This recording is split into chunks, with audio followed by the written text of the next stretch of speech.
Hey, welcome to the Reloved Guitars Workshop. This is Sam, your DIY low-tech, high-quality luthier. And at the end of an interesting week, we have a few things to do. Well, we've got a pile of strings, which means we've got some some work to do. We've also got some fabulous little holographic serial numbers to go on the Reloved guitars, which we haven't had so far. And I've had great pleasure delicately putting them on one or two guitars, and I've got quite a few more to do, including sending out to some of the folks who we've already sold guitars to, but haven't had one of these. So I'm going to need to put this somewhere where it's not going to vanish. These are really important, right up there. So in the workshop this weekend, we've got a fair old pile of things needing doing. We've got the Squire standard Stratocaster with a little tiny gold repair to do there and a bit of lacquering and work on the tremolo to get that set right. This fellow is waiting for a bit of matching on the colour for some old chips that were bashes when I got it. This needs wiring up from scratch. I've got the whole tremolo set up for this now, and this one needs rewiring a bit to make the tones and tone pots and volume pots work the right way round. That's the result of following online instructions, which all seem to be different. So there's quite a bit in the shop already, and what's down on the floor at the moment, supported by rags at the moment, just with a tiny lacquer repair drying, is a Squire Affinity Strat in black, metallic black, with a nice dark grey and silver scratch plate. And what's great about that one is that it's already sold. Now, I'm going to do a thing here. I'm going to take this power cable out while we speak, and I'm going to try and move this camera. I know it's a bit of a culture shock, the idea of changing a camera in mid-filming, but I was noticing when I was doing these films that when the camera points at the predominantly dark workshop, what happens is that it tends to blow out the light levels in the well lit part, which ends up with the whole thing looking burned out, so you can't see some of the detail of what's going on. It's not too bad, but I'm going to have a go now. Oh dear, this is all wrong. That's come off there and this has come off there. It looks like more common sense would tell me to stop this and rejig it, but since I don't have any common sense, I'm just going to drag it along and have a go at doing this just as it is. I'm going to reattach that there with as tight a grip as I can get, as ever. It never really locks it in place for very long because it's purely a sort of squeezing mechanism, which is not your most effective thing. Am I doing this up or am I doing it? I don't know what way am I doing this. No, that's I'm doing it. Yeah, this would be better if I was screwing it to the bench. Anyway, it's currently moved. Now I'm going to switch this off because we need to unplug that. Oops. Really, I need to re-thread this. But actually, all of this doesn't make sense. Oh, you are so privileged. Now I'm going back round here. Actually, I do have another place I can stick this. That's the beauty of Velcro. Everywhere you go, I've got Velcro. You never know, this might be a good way of doing it. I don't know if it really captures enough of what's happening, but we could try leaving it there, whilst at the same time I'm going to have a go at repositioning this, our special angle poise filming boom. Speaking of which, in the office where I work in London during the week, we've had a Hollywood film being made. They've rented the entire building. The landlord has rented the building out to a film production company, and they're making a Hollywood film in there this week, and it's a new kind of tragi-comedy, I think, starring Drew Barrymore, and it's called Miss You Already, and it's one of those things where, you know, it's, of course, it's set in London and somewhere else in the US, I think, and so we've been treated to this army military precision operation in this filmmaking, and this army of crew doing all the things they do, which is quite amazing to watch. But then also listening to the sound of kind of American, shrieking American voices all week.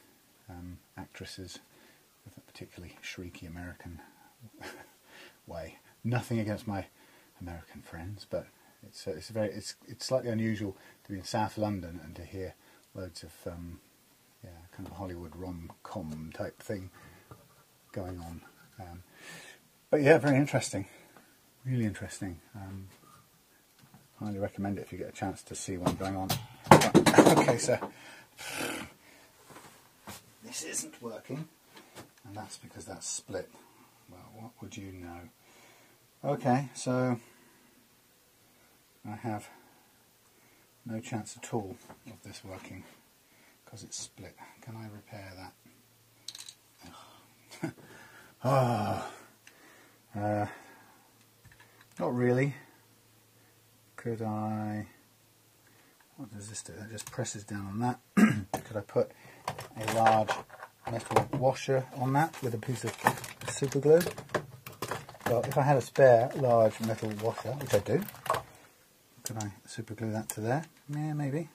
Let's try it. The things we have to do. So now I'm looking for something to squeeze the thing together with, and actually really that needs to be a vice, which I might have to use because I'm not going to get any pressure on this to squeeze it together. Nope. Okay, so first things first, a bit of super glue down the edge of this crack, blob, squeeze it in the vice. I can get it to it without tons of things in the way. Squeeze. I guess it's not really squeezing in the right plane. Just can't really do anything to guarantee that. Well, maybe that will just work. Okay, so we've clearly lost our gripping nuss. Let's see if I can get this back on for the time being. It would be kind of cool if it would just work enough to hold the camera for this workshop. The question is, where is it sticking? It's sticking right on the edge of this thing, which is pretty useless. Just jam it in there. Come on, you should be able to hold tight. Well, maybe. Just maybe.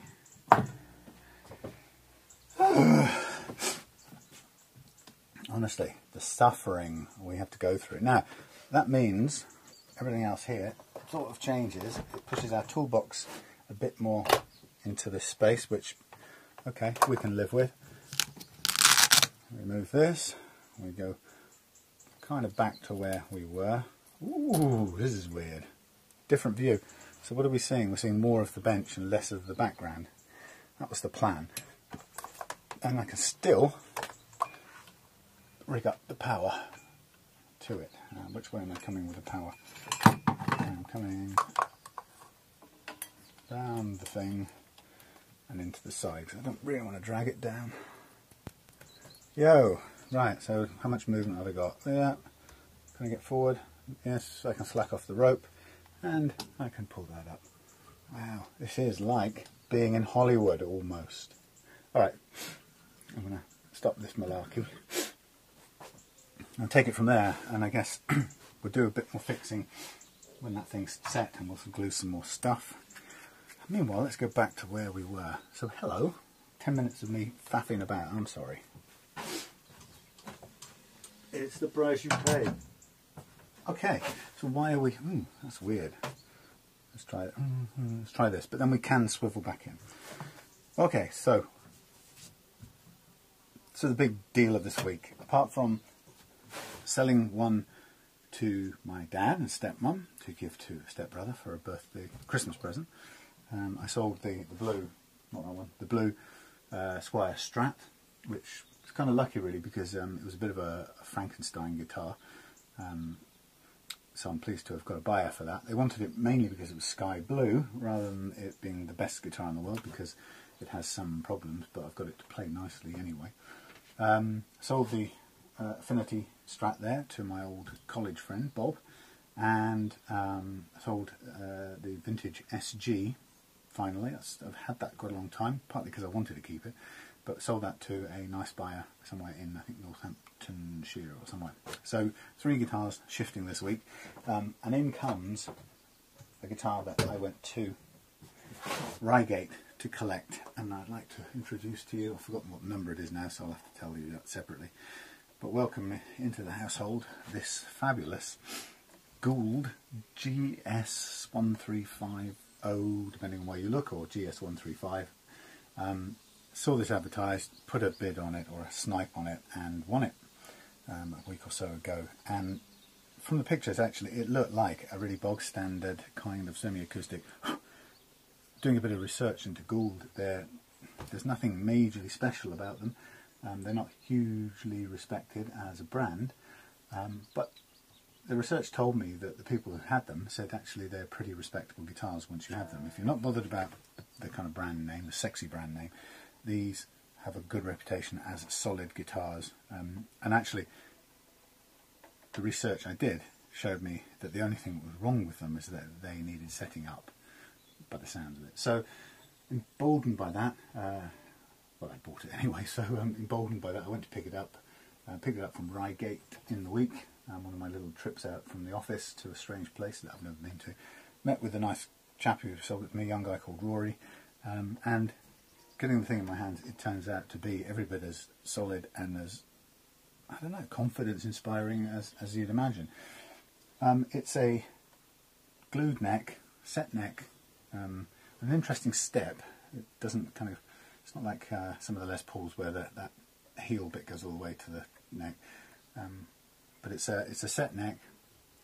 I think it's 22 frets. I think it's got 2 gold plated or gold coloured humbuckers, standard kind of Les Paul tailpiece, Tune-o-matic bridge in gold, 3-way switch, and 2 tones, 2 volumes, and the jack plug socket on there. And it's got some gold looking, fairly okay looking sealed tuners, one of which is knackered or bent, but still seems to work. So on my way back, I'd taken a gig bag to put this in. Of course, it's way too big to fit into a normal gig bag, so I had plenty of time to sit playing it on the station, and immediately started to like it. Now the strings are 100 years old, they're absolutely filthy, knackered, so is the guitar, filthy. And right away I can tell there are some issues with the neck. But I can see also why that might be, because the neck is extremely concave. It's got too much relief in it by miles, and there are some dinks and chips in the frets themselves, which I'm going to take out. So just sort of sitting and playing with it, it played really nicely as a sort of rhythm guitar, as you'd kind of imagine, with awful sounding strings. Plugged it in the office, electrics all work, nothing particularly surprising about it, full range of tone. Again, nothing leaps out, but then you wouldn't kind of expect this to be, with a standard humbuckers like this, you wouldn't particularly expect the tone to blow you away. What you're looking for is a really dependable, basic guitar that you could add effects to, or you could play through different modelling amps and so on. For this price, you wouldn't be looking for distinctive pickups. You might like to add some later on, but you wouldn't necessarily expect to get them at the kind of money I paid for this, or that you'd pay for a new Gould. So after a couple of days of it sitting around the office, brought it home now, and I'm actually very confident about what this is going to turn into, and I suspect, I have a feeling that this may well be a guitar that I want to keep. Just because there's something, John Lennon on the roof of the Apple building in London type of thing. I mean, it's not an Epiphone Casino, but I have to say, nor is it a Gibson ES335, nor is it an Epiphone Dot, which is supposed to be a fantastic guitar. But actually, it's a good old-fashioned, quite retro-looking, quite convincingly old style semi-acoustic guitar, and I suspect we all need one in our collections. So, having said that, we're now trying to make a bit of extra space on the desk or the bench for it, because it's such a big beastie. So I think we're going to need to be shoving lots of things well out the way. Local life. Shoving lots of things out the way, and I'm just going to begin the process of taking these foul strings off right now.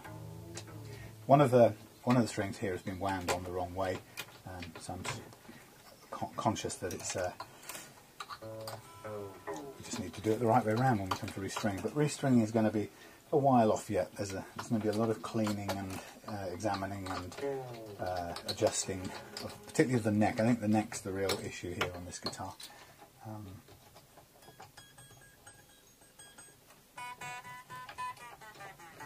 don't know which way to go. Yeah, so the neck's the real culprit on this, but I'm confident that with, thank you, there you go, that didn't even survive the unwinding. Yeah, I'm confident that once we take care of that, this is going to be a nice little number. Just checking the batteries on this thing. I'm going to have to create some sort of alternative thing so I can see the power on the Tascam audio device, because to be honest, I keep getting caught out because I can't see when the little light stops flashing. Okay, so the idea of moving the camera was so that we could sort of zoom back in on, or not zoom, but we could point back in on the guitar and get a better quality picture. So you're going to be the judge of that as you see this, because I can't yet see it until I've watched it back. So off come the ancient strings at that end. It's such a relief to take them off. This is the beginning of the renaissance of this guitar. I have to say the Gould logo is a bit uninspiring. It's like some sort of Greek goblet with a, I don't know, a feather or a wing or something coming out of it. It feels a bit is it Art Deco maybe? I don't know, 1919 or something. But it's not the best looking thing in the world. But hey, we're not in this game for the logos, right? Right. I got most of the strings off. I'm going to crimp these and put them in a bag out the way. Consign them to the dustbin of history. Of course, we've got one here that is not coming out. Let's see if this swivel does any good. One that's not coming out properly, which we've got to do a bit of cutting on. But we want to do it in such a way that it comes out so we don't get stuck.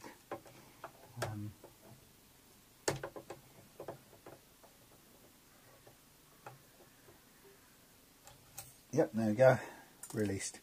Okay, so nice thing is off comes the strings, and the first thing I'm going to do to this guitar is I am just going to give it a bit of a once over with polish.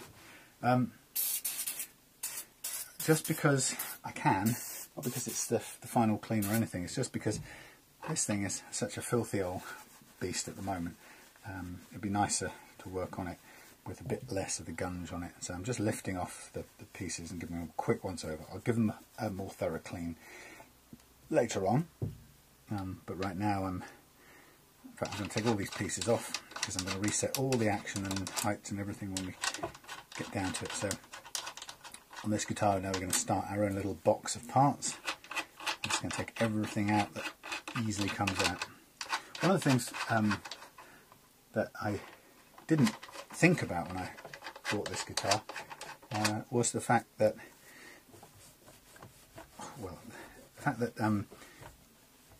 changing anything electronic on a semi-acoustic guitar like this is, by all accounts, really difficult, and it's no surprise why. If you look, the only way you can get into the innards of this guitar is through the F-hole. There is no electric cavity or cover that you can go in. So if you wanted to change the pickups, you've got to pull them out frontwards, put some new ones in, and then route the wires through. But how you get to do the wiring to install the new pickups into the switch, well, you can start to imagine that if the only thing you can do is pull the switch components out through the F-hole, you are talking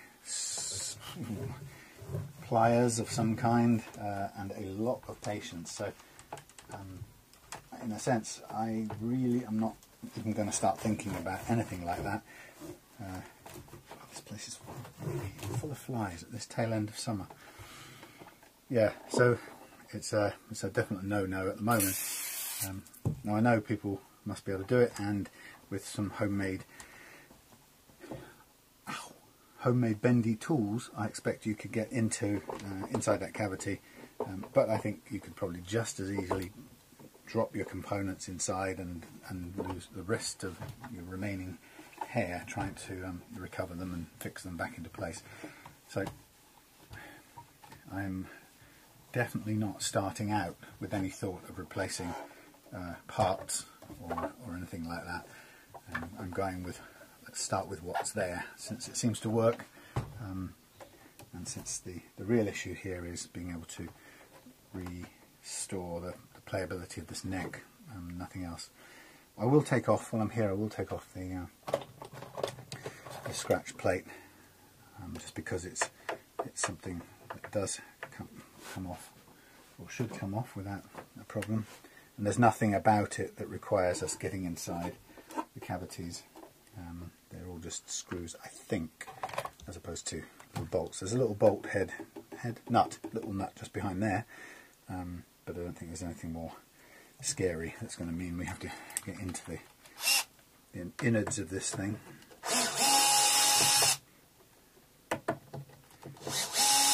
I'm just doing this so I can get underneath, really, to get at all the dirt that's undoubtedly there.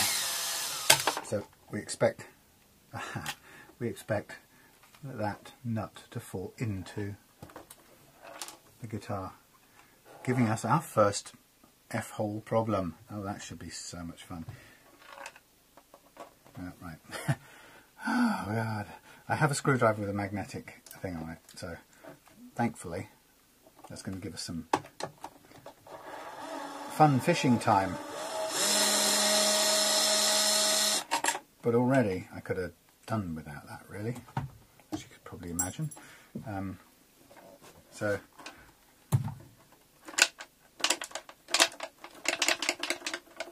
where is that thing?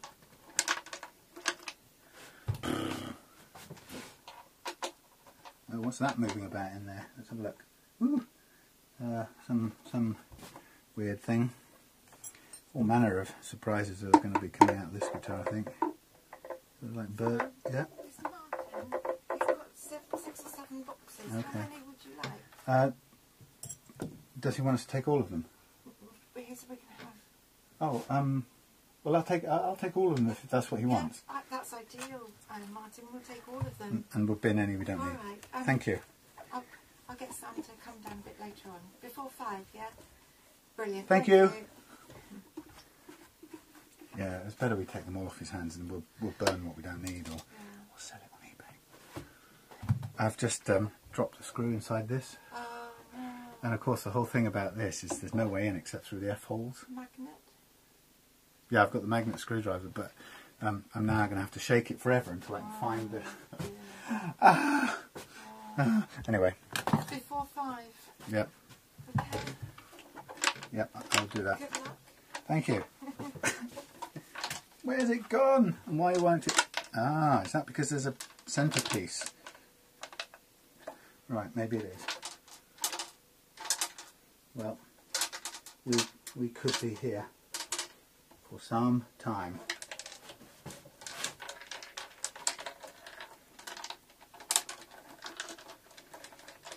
Lordy. Oh no. This is a game I didn't want to play. Yes! Oh, thank goodness for that. Ta-da!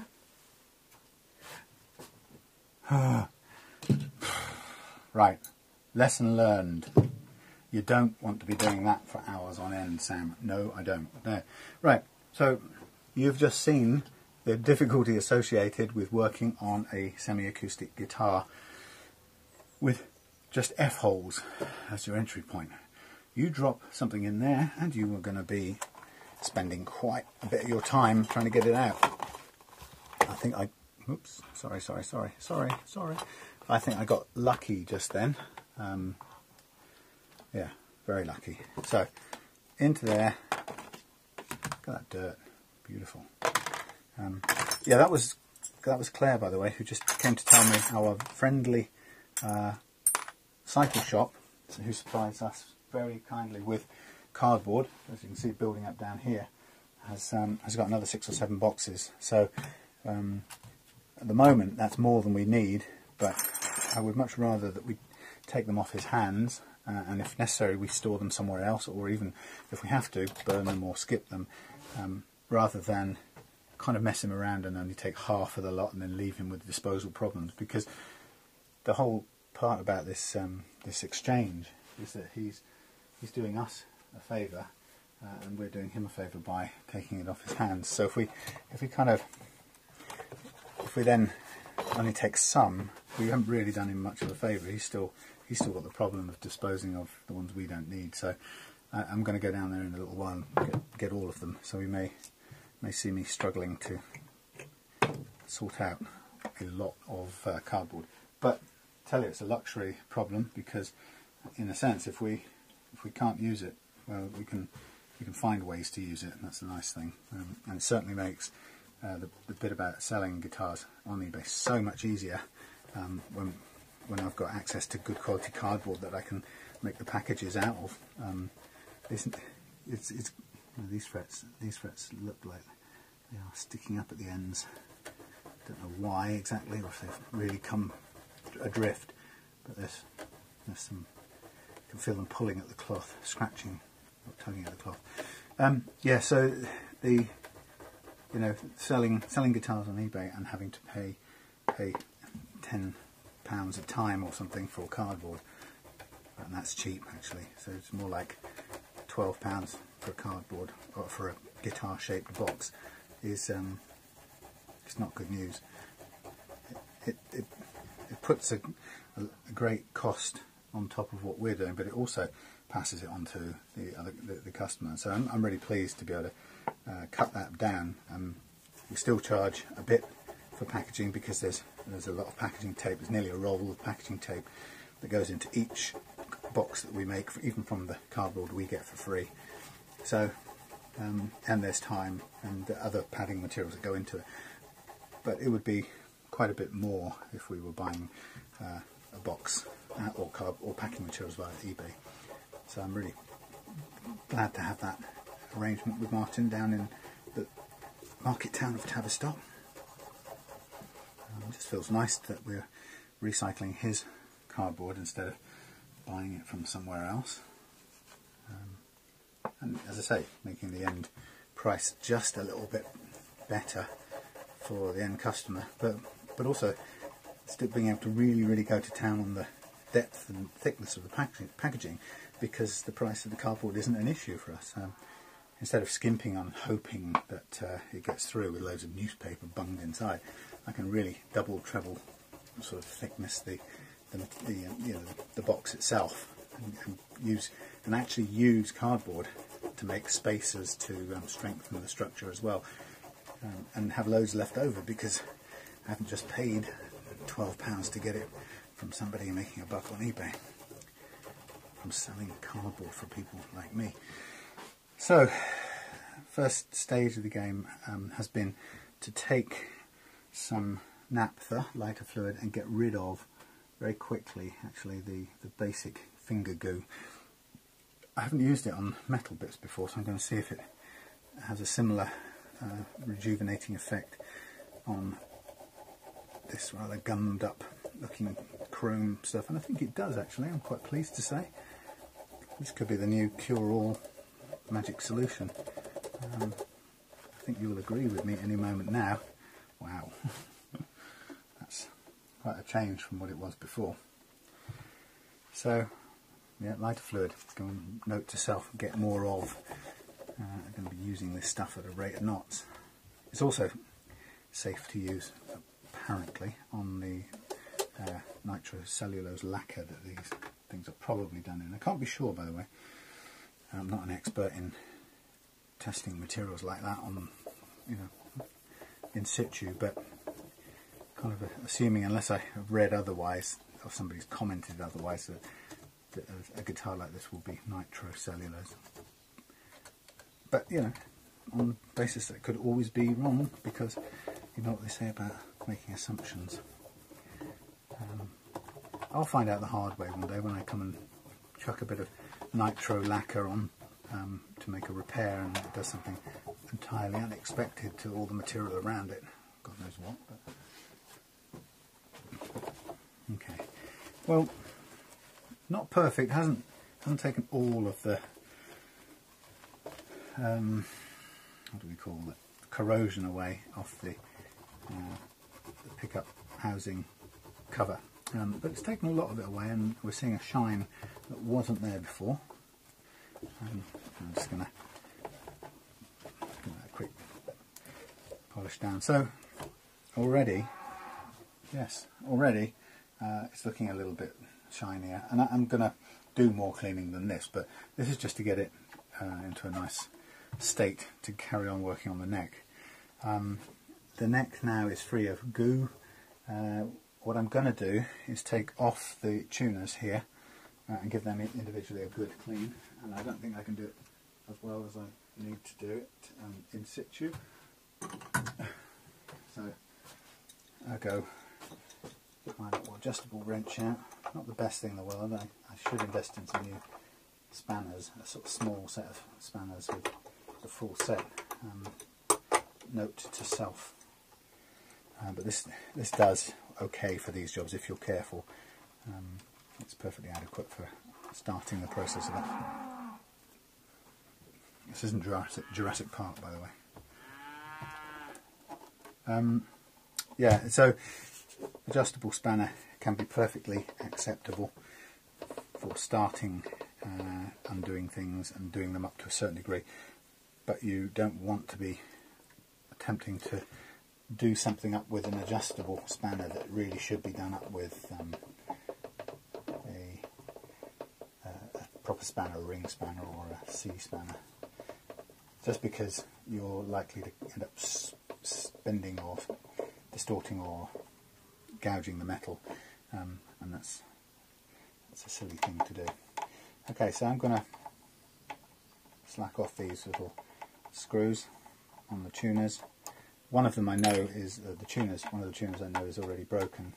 I'm going to see whether it needs replacing or whether it can just stay being used. At the moment it's functioning okay, so rather than spend necessarily 25 quid extra on a set of Wilkinson Gould coloured easy lock tuners, which to be honest I'm always happy to spend, because they're great things to have anyway, but you know, at the moment I haven't spent very much on this guitar, and I don't necessarily want to go and add another £25 straight away to the buying price or the selling price if I was going to sell it on, which I may do.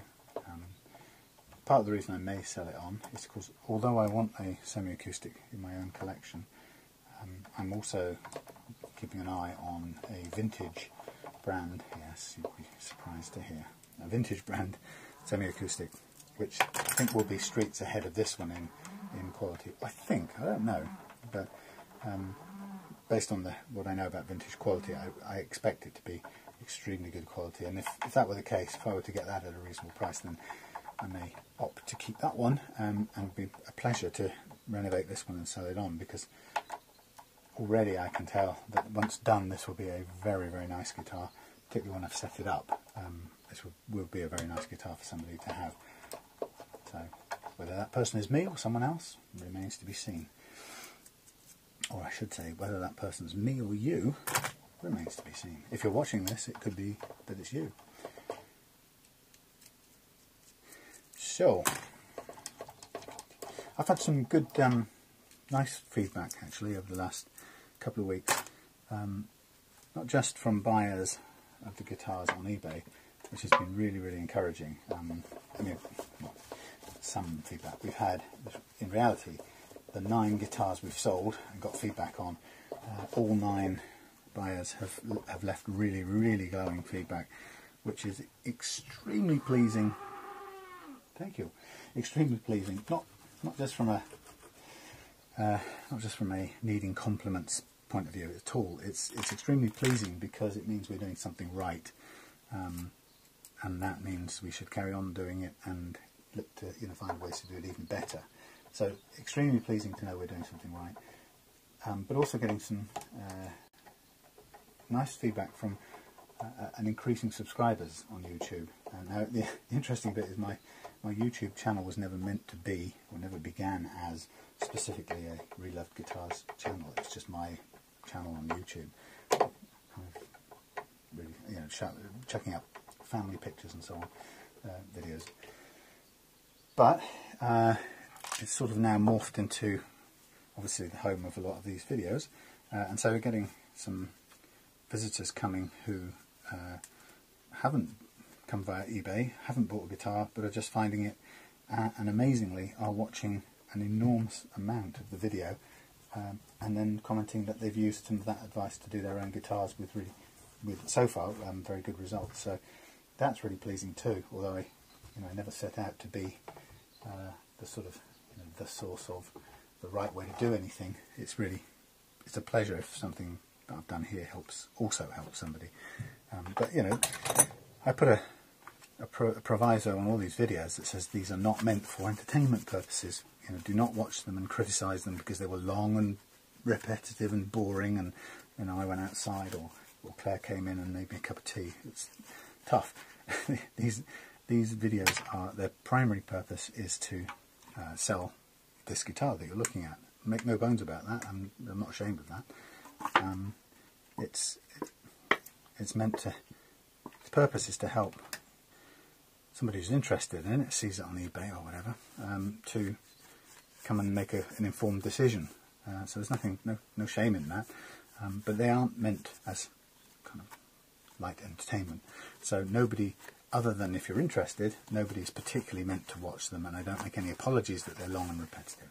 See, I've said that twice already. That's one thing you'll know about me. I say things many times. Funny little truss rod cover.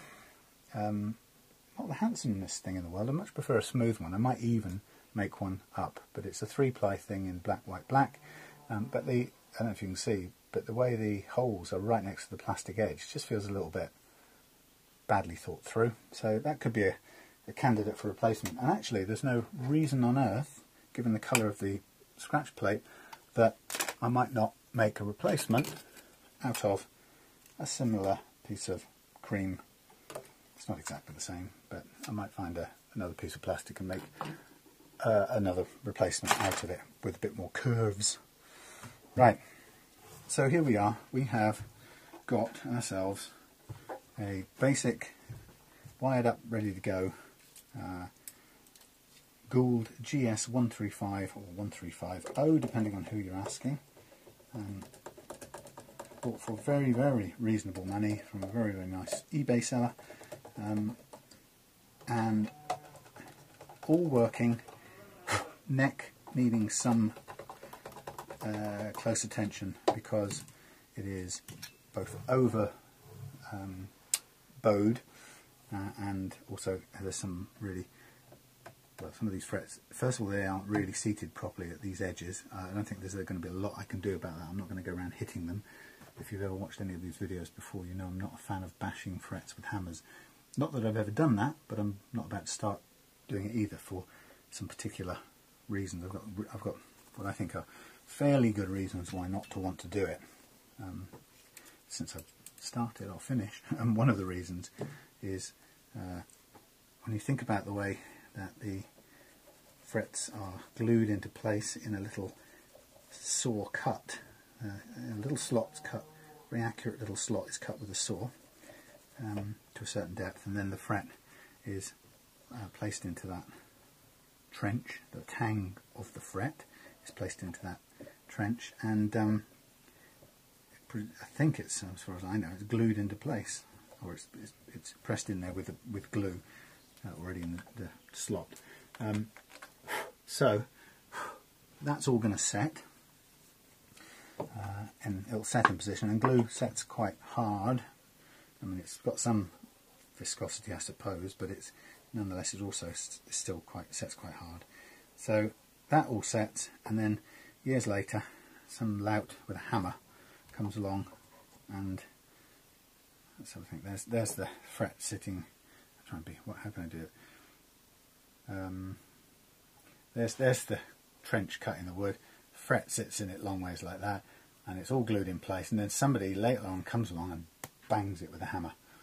And as far as I'm concerned, the only thing I would expect to happen at that point is that the fret, the bond is broken. Whatever bond there is, the set of the glue is going to be broken, if not shattered, at least compressed, and the fret is either going to, if you're lucky, it will sit in further, but to an unknown amount, which means you can't actually be sure that it's done the job you want, which is to level it with the frets on either side of it, which is what levelling frets means.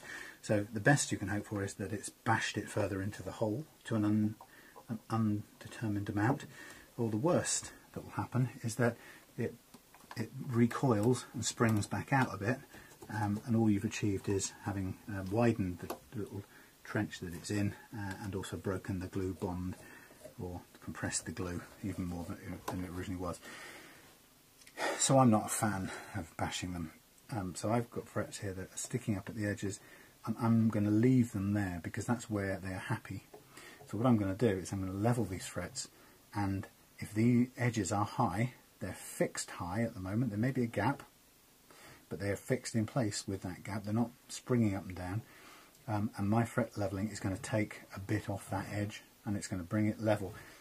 And it's going to work with what's actually here, rather than start bashing it around and hope to change the basic layout of these frets. I'm going to take it down from the top, not try and hammer it in from outside. And that way, the little edge like this, where I can see that the fret, there's a gap, I could pull a string under there, or I'll get my fingernail under there. What do you want me to do with that? Do you want me to press it down with some sort of clamp and hope that it sticks? And then if it sticks a bit further down, will it be more or less than the next one I clamp down?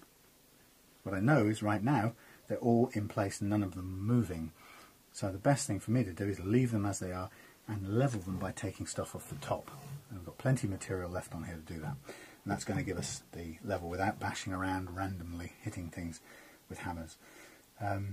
There's a good reason why we're going to do the fret levelling as well.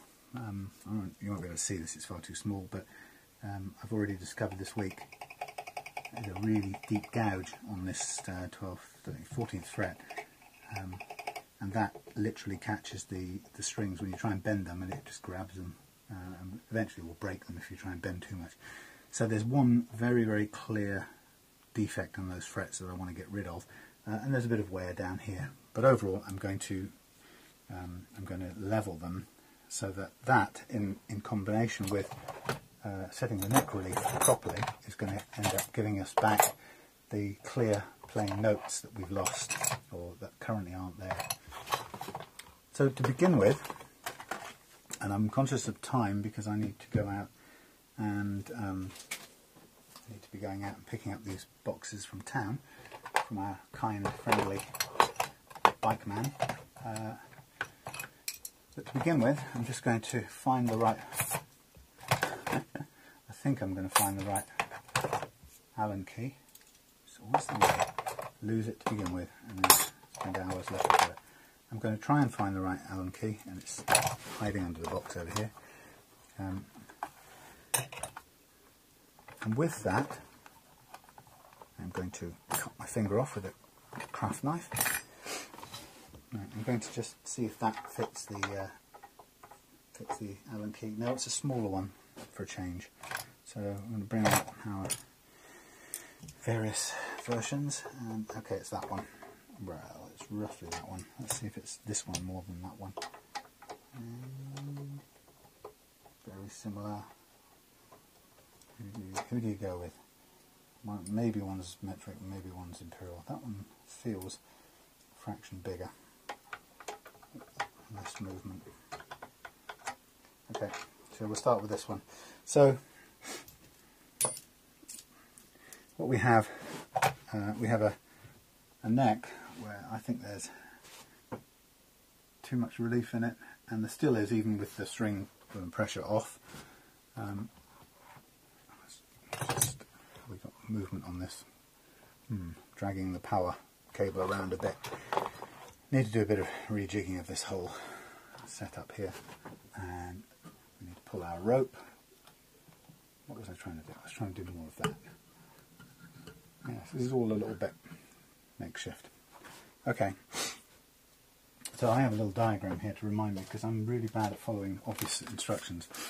So here's my diagram. Tells me if I'm starting with too much relief and I want to straighten it out, I'm going to turn the truss rod clockwise. When, I'll just turn this round to make sense of clockwise. So this is quite tricky, there's not much room here. I'm going to go clockwise when the truss rod adjuster is at this end. So clockwise to take out the relief in the neck. I'm going to be gentle with this thing, because I'll bet this hasn't been turned much in 20 years. So I've given it a clockwise turn. I'm checking in my mind that is clockwise, isn't it? And at the moment it doesn't appear to have done too much. My slight nervousness about this is I think this neck is slightly warped. So we've got one side is looking sort of flat as we look down it, and the other side is showing me still a fair bit of bowing. I might be tempted at this point in time to park that, stop the video, and let it recover and see if it adjusts itself over time, and then we'll come back and do another adjustment to it. It's not scientific. I don't know the secret of truss rods. What I do know is that on a surprisingly high percentage of guitars that I see here already in my short time doing this, the truss rod is either broken in some way or other, or it's inoperative. That one felt like it was working, but whether it's going to correct a warp or a twist in the neck is another thing. If it doesn't, we may end up just having to compromise between one edge that's slightly concave and the other that's slightly just the right amount convex. The danger about that is, I'll give a little quick demo that I've done on a few videos now. This is as far as I understand it, okay? So if I'm wrong, please don't bother flaming me in the comments. You can certainly point it out and show your view. I'm more than happy to be corrected. But as I understand it, a string, let's imagine we're looking, the guitar's flat on the deck and the headstock's down there by you, and say it very Welsh, by you. And the idea is that when you play a string, it doesn't just go backwards and forwards, side to side, it actually does a less exaggerated version of this. So remember when you were kids and you spun the rope and somebody jumped in the middle? They jumped in the middle because the middle described the biggest circle. So right in the middle of this length, if that was the scale length or the playing length of the string between the nut at this end and the bridge way down here, you can see that if we were doing a skipping rope, the string spinning describes the biggest circumference right in the middle. So down here it's like that, up here it's like that. So what it means is, if you imagine translating that, there's your playing length. What it means is that your neck needs to have some space in the middle for that string to describe that rotating or spinning circular movement. Okay, it's not just side to side and horizontal plane. If it were, you could have a dead straight neck and you would never need any bend in it. So why do we have a truss rod? To allow you to take a neck and put a little bit of relief in it so that your strings can do that. If you do too much, then what happens is your strings may have loads of room to move, but it means the notes up here start getting choked off because what happens? The neck is rising too fast, so that when you fret a note up here, the neck is the bend of the neck is actually making the notes not play properly, or something like that. Anyway, the point is, you don't want it like that because the notes won't play properly. You certainly don't want it as a I can't do it. A convex thing, because you just won't. Your strings won't even play. You need it with a degree of relief in it, and that's what we're aiming for. Now the problem I've got on this guitar already is that one side of the neck now looks a bit like that, the bass side of the neck, and the treble side of the neck is still looking a bit like that. That means only one thing, and that is that the neck is slightly twisted. And we have to set it for the I guess we're governed by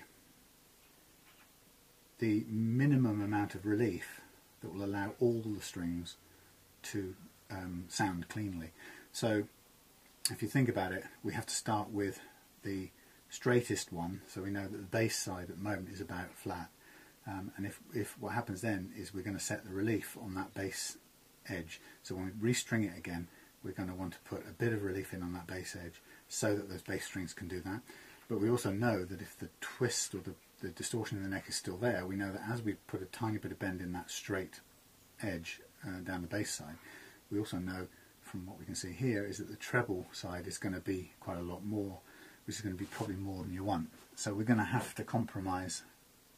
I don't know any tools or any mechanism for straightening a neck. I'm sure there is. Luthiers of the world unite and tell me, fine. But right now, in the setup I've got and the experience I've got, I'm going to have to compromise around that. Now, what I do know is it plays sort of okay-ish as it was, and I'm sure we can get better than that.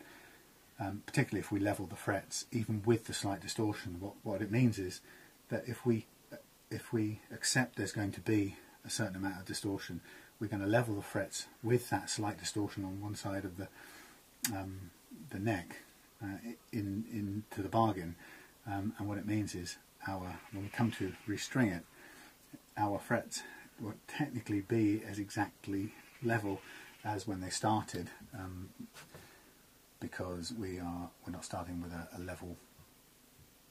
We're not starting with a level neck to begin with when we're doing the fret leveling, which is not ideal. But as I said, there's nothing much we can do about it in this case. So we're going to compromise along a short way around it, unless we had some way of putting this neck in some sort of compress or heating it up, melting it, and I don't know, squishing it flat.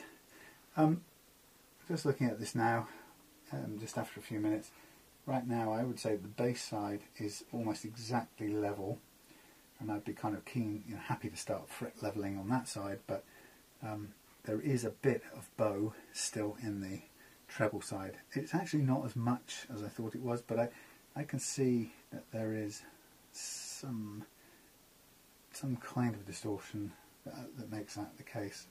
I don't really quite know what distortion that is, and how you describe it in a plank of wood. I don't think you can see it very well from here, but down that edge, the bass edge, this is almost flat. It's almost complete. The neck is almost flat. Down the treble edge, there's a little bit more concavity. All right, so that's the challenge we've got. And I'm going to leave this baby relax, having been strung up and over relieved for a long time. I think it's a good time to stop. So I'm going to go and pick up cardboard from our friendly cardboard supplier, and by the magic of digital technology, you'll suddenly see me appear here and start to prepare the neck for fret leveling. Well, hello, back again. Suddenly it's evening by the miracle of video editing or something. Right, okay, so here we are, come back to work on the Gould semi-acoustic GS1350. I like it. The more I look at it, the more I like it. We've cleaned it up a little bit, but we're getting ready really, most of all just to work on this neck. And it's been an interesting time just thinking about what to do with this, and given the neck, I think we'll have a quick look now, but the neck it's kind of settled down a bit actually, but we had it flat on one side and we had it slightly concave on the other, and it's still a bit like that, showing the neck is uneven. So we've got a flat straight neck here, or if anything even a tiny bit convex, hardly any, but if anything just slightly on the convex side. And this edge here, we're looking at it and it's concave. So whatever we do with this guitar is going to be a compromise between the two, because we've got some sort of twisting of the neck that I'm not equipped to get rid of. And so I'm going to put it down a minute while I just start preparing the Morris again, kitten. I'm just going to start preparing the neck. And as I do it, I'm going to start getting the masking tape ready for protecting the neck before we do the fret leveling. But yeah, so this guitar, well, I was looking more closely at the frets today, and this guitar got me thinking quite a bit about the advice that some people give in terms of what to do with these frets. Some people think to level them. Let's get 2 bits. Some people think that to level frets, one way you could do it is to bash in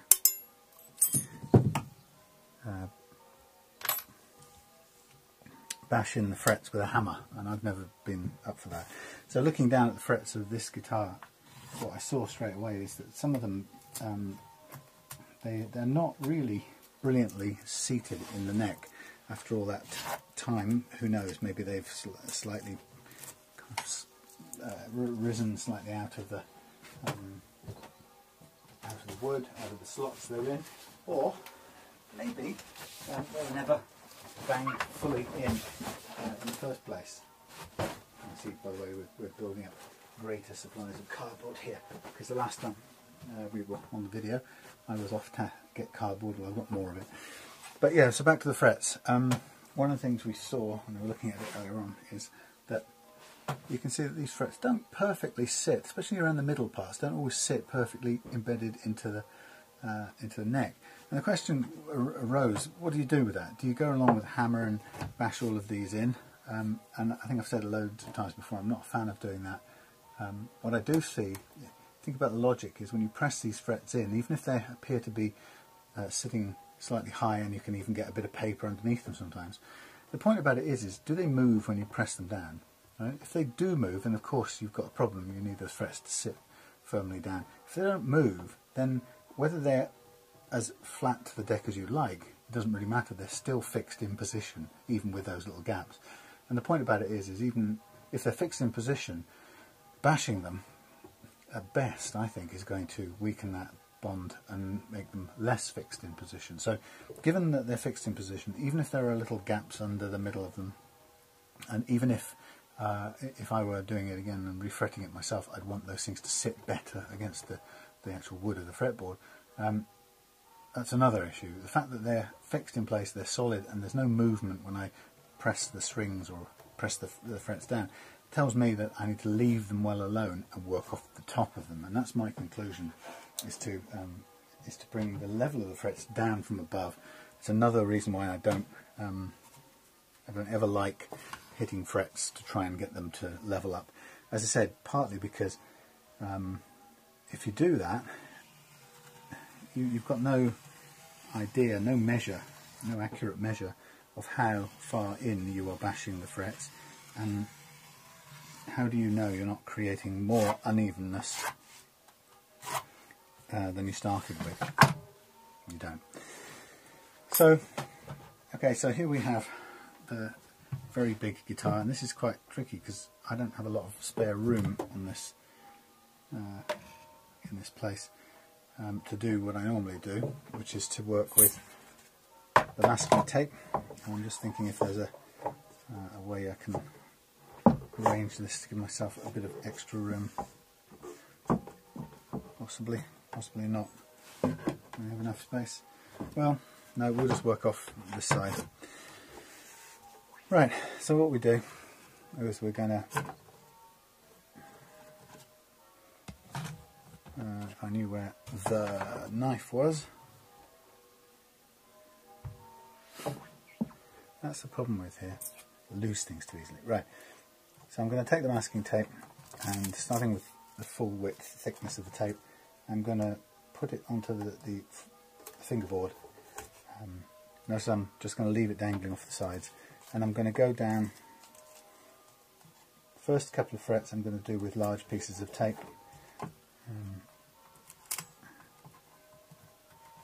I'm going to keep going down with full width tape until I run out, and it's not actually possible to use two pieces, because using full width is easier than having to cut things to begin with. So I think I get about 3 frets down here before I have to switch to 1.5 pieces, and then next switches it again. So the heart of a good setup, where in our books, is getting this bit right. It's about adjusting the neck right and reconditioning the neck so that mainly the first thing we do is to make the frets level.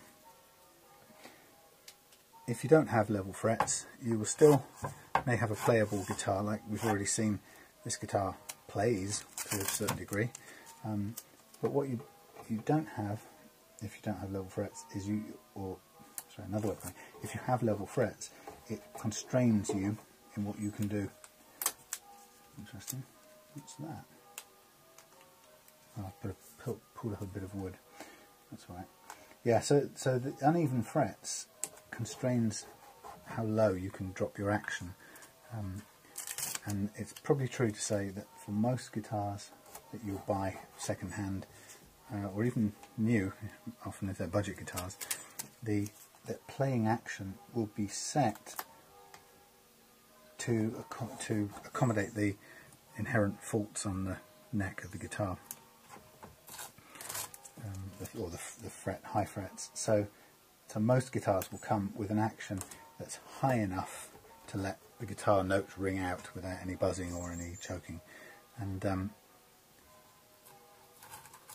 what is true so far, and we've done about 22 guitars now, in every single one of those cases, no matter how new or expensive the guitars were, right from a cheap nasty Encore Strat to a £2,500 custom shop Fender Telecaster, what is true is that every neck has got uneven frets. So you can call it basically a constant. It's a guaranteed constant. It's something that happens in the way these things are built. There's the way when the frets are put in, it's unscientific and cannot be made precise. So really the only way to make it precise is to do what we're doing now, which, as you'll see, has a cost in time. And actually, when you start to look at how, if you watch this video and you notice all I'm doing now, it will take about an hour and a half to do this neck, just to do the fret levelling. Then you start to understand why it's not done in the budget guitars that you buy. You can understand why it's not done by the manufacturer, and you can probably understand why it's not done by the retailer either, whether that's an online retailer or whether it's a bricks and mortar shop in your local town. Because it takes a long time and it takes patience, and that is going to cost the manufacturer or the shop or whoever does that work, me. It'll take time and it will cost somebody money, because that's why I charge a little bit more for these guitars. Here goes Morris.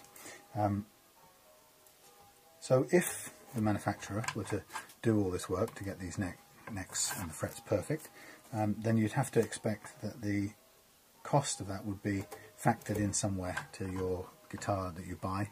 So it'll either increase the cost, in the case of what I charge to do it, probably about £30 to £40 in total, or if the price war or the pricing of the market won't bear that increase, it would have to be paid for in reduction of the quality or the money spent in something else, i.e. the quality of other parts.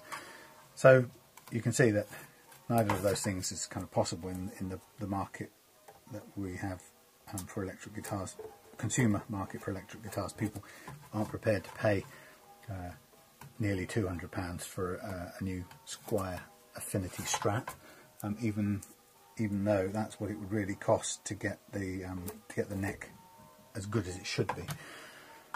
So as a result, you get those guitars.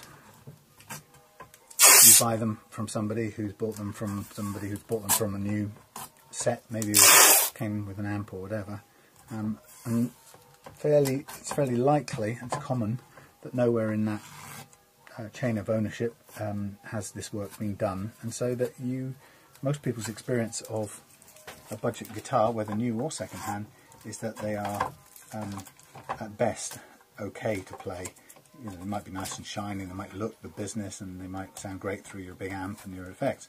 But in terms of playability, most people's experiences of budget guitars are that to some degree or other they're quite hard. They can be quite hard to play. So what we're doing now is we are not cutting this stuff very well. It's really hard to cut this and keep it in a straight line. What we're doing now is doing the work necessary to set the to give us a level set of frets, and that level set of frets will allow us to set the action the way we want it, not be dictated to, and be forced to set it a certain way to overcome a set of uneven frets. And that's what doing. This always goes off sideways. There's grains in this wood already from having cut too many strips here before. I might have to find some other material. So I think that quarter of the bits I've cut are no good for anything. Yeah, so we're now doing that work to make this play the way it should and give us the freedom to get the action right. And we're also going to do things that aren't done, which aren't really to do with the action. We're going to set the intonation of this guitar right. And again, that's not something that the factory is going to do, and in my experience so far, it doesn't appear to be something that the shop is doing either. And I did phone in to, I posed a question of a guitar podcast run by a big UK guitar music shop, real world music shop, and you know, despite these people being really helpful, really nice guys, etc., etc., it showed me. I asked them, the question I asked them was, at what point, right on here, I asked them, at what point do you, what price point do you start doing a full setup on your guitars before you sell them? And their answer wasn't really clear, but it showed me actually there was no point at which they started doing that. There was no price point at which they started doing it. So in a sense, they didn't. No matter, even if the guitar was a £600 something or other, they would not do what I'm doing now to the guitar, pretty much no matter what the price range was. What they would do, as they told me, was, you know, if the customer wanted a particular set of strings fitting or a particular action or some kind of setting that's particular, then they would probably go out of their way to do it. And the way they talked about it, it sounded like that was quite not a big deal, but I mean, it was, you know, it was, they would do it out of good customer service, which is great, but also kind of telling that this stuff I'm doing now is not done even at the £2,000 or £3,000 guitar price if you go into that shop. And I have to say, from my experience so far, I could be wrong, but from what I've seen, it doesn't appear to be done most places. So here we are doing it, and you can see that even things like this take time. There are some people who swear by little devices such as this. Some people say, don't bother doing that, use one of these, little metal fret protector. But theoretically I could put that down over my fret and do all the work on it. Well, it's not going to help me if I want to level all my frets at once. I'd need dozens of these. I'd need a whole lot, a whole set for all the frets. So, and it's also quite difficult. You have to tape it down nonetheless, and then you have to pull all the tape up, move it up one, and work on it. So actually, this is great for working on, maybe okay for working on one fret at a time, but it doesn't help me do this job. So you can see that to do this job, there is a painstaking and careful process of masking off the whole fingerboard, fretboard, to allow us to do the work we're going to do, and without doing any damage to the wood, which we've just cleaned up and made nice and fresh with our naphtha or our lighter fluid. So you can see that everything I'm doing, although I'm talking my way through it, this has taken a while, and there's no quick way to do this. You can't mask off your frets, isolate your frets in any other way than by doing what we're doing now. and it clearly requires a bit of commitment, patience, dedication. It's definitely not for those who struggle to remain focused for any length of time. No, I don't recommend this if you're impatient or you're not very good at delaying gratification, because to cut corners on this will cost you, it'll damage you will end up damaging your fretboard, or worse, you might damage your frets themselves to a point where you have no option but to get the guitar re-fretted altogether. And that, if that were the case on this guitar, it just becomes completely uneconomical. I mean, I would do it because I've not done a refret, and I suppose it would be a great learning thing, and I'm always open for that. So yes, I would do it. But if it was if I was doing this as a commercial venture to sell this guitar onwards, I would have, if I rush this job here and make a mess of my frets, then I've just cost myself any possibility of a profit for doing this work. And actually, much as I love guitars, I'm also in this to make a reasonable profit from doing it, so that it's interesting, but I get rewarded for my learning and my expertise and my effort. Who wouldn't want to be?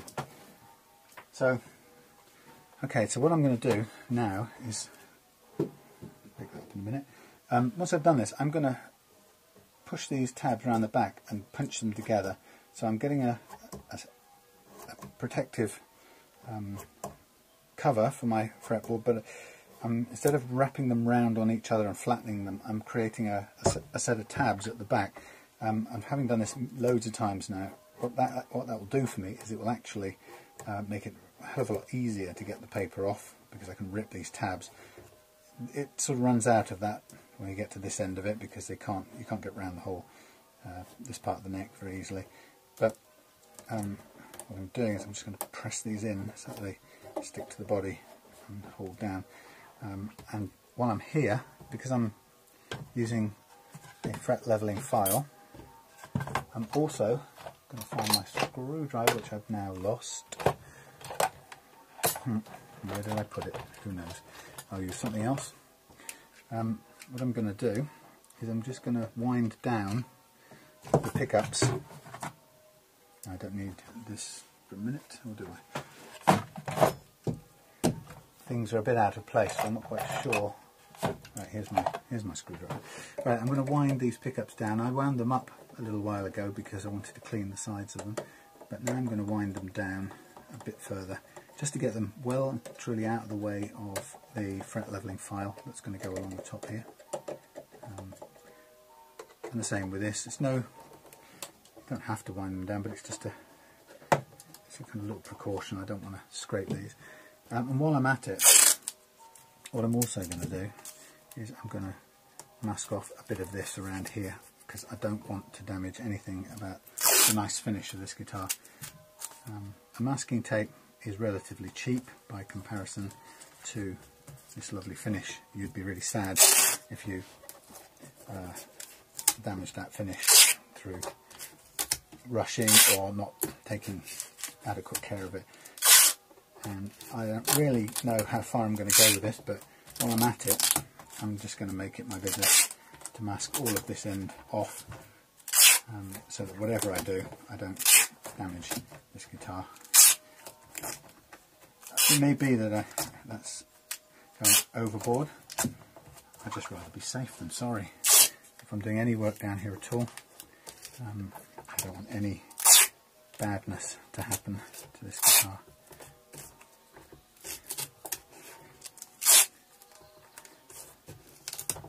It makes me feel a little bit more at ease about working on it. If in doubt, even when you're coming to do things like electrics, if in doubt, just take the extra time and make things, cover things up. There's no harm. You won't be sorry. I used what, a third of a roll of tape, if that, but I'm now confident that I can work on this neck without damaging it. Okay, so I'm just going to support it again. Find my way around. Right, Okay, so stage one. Now, what I'm going to do now is I'm going to do a little survey, which I don't have to do if I was just going to go on, recharge. Right. If I was just going to level the frets, I could just go straight at it now with my fret leveling file. But on every guitar I'm doing, I tend now to do all the frets, level all the frets. But I'm also going to want to do for my own interest is check which ones are uneven. I don't need to do that if I'm going to do all of them. Sometimes though you might not want to do all of them, you might just want to check and see which ones are really uneven, and then if you do that you can mark up the really uneven ones. It may be very few and then you can do them individually, but I can see there's a good reason to do at least all of these because they've all got little ruts in them. I know that probably there'll be some uneven ones, and I know there's a great big gouge up here which I've got to do. So to get that gouge out, I've got to take everything else down around it, because otherwise I'll end up with a low spot. So technically, right, forget this bit because I don't need to do it, but I'm doing it for interest, and the interest is a survey. Every guitar that's ever been through the studio has uneven frets in it. The least number was that guitar there, funnily enough. Don't really know why, except that I'm pretty sure that Vintage as a brand take care of a lot of this in the factory. I think they set their guitars up much better. The Fenders, even the Fender Standards, are really good quality Fender Squires. Uneven frets all over the place, and this I'm guaranteeing you will have them. So I just want to know as a sort of a kind of just a curiosity check. And if I find that there are no uneven frets, then this becomes the exception to the rule. The only guitar we've seen that doesn't have any. So when you're doing a fret level check, you have a fret rocker, which is a four-sided piece of metal with a long side, slightly shorter again. And the idea is you measure uneven frets by placing the rocker across 3 frets at a time, never more or less. Obviously, as you go up, this is now long enough and it will cover 4 frets, which we don't want, so we use the shorter side as we move up, and to the point at which we use the very shortest side right at the top. Now the idea about this is it measures the relative heights of these frets relative to each other. So we start with 3 and we try to rock the fret rocker either side, or rock it backwards and forwards across that middle fret. So there's your 3 frets, plonk it down and you try to rock it. If you can rock it, it means the middle one's higher. If you can't rock it, it means either they're even or the middle one potentially is even lower, but you don't have to do anything to it. So first 3 frets, move it across the fret, and you will hear right there, only right there, one spot on that fret, there is a high spot. So we're going to mark this. But I'm going to do it with marker pen, but I'm going to be very careful because I don't want to get it through. When you're using marker pen, you're going to use a lot of it if you do this, but try not to let it bleed through. It tends to bleed through the edges, so if you're careless around the edges, it will bleed through into the finish underneath. So there's our first spot of high. You can hear it and you can feel it. Mark it, move on. This one is way higher than the ones around it, so I can feel that it's all the way from there to the edge, and probably more, but I'll come back to that in a minute. So I'm just marking that as soon as I find it, moving across, and nothing else. Okay, next fret. Sometimes it tricks you. No, that is a little bit. It gets worse and worse. So it starts just in the middle and comes all the way to this end. So already I can tell you this thing is very much like every other neck that we've encountered, in need of some fret leveling, because you can see straight away we have got more.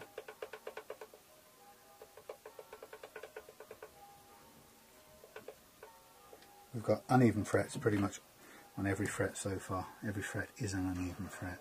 So that's a very good sign that even if we wanted to do the frets individually, it's still going to be a good idea to do all of them because there's so many uneven frets. That one, yep, that one's the first one separate fret that I've come to that hasn't got any, doesn't show up any problems. And the next one after, that's good. And the next one, strange. And the next one, unheard of. There we go.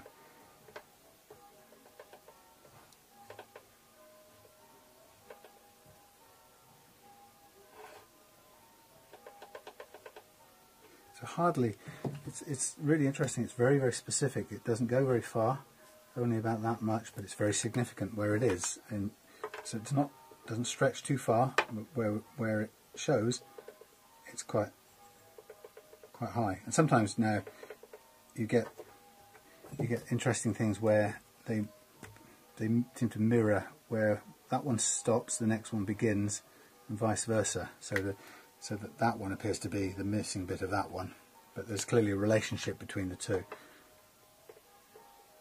We don't need to understand exactly what that relationship is. What we need to know is that when we level it all, it will go away. Now this is really high. That is a very, very loud clickety-clack noise. I mean, interestingly, it's not all the way across, so it's a little bit there. The reason I'm marking it on the paper, by the way, is that in a moment we're going to mark directly, we're going to repeat the marks directly onto the fret itself, so that we have a black marker on top of the fret showing us the high spots.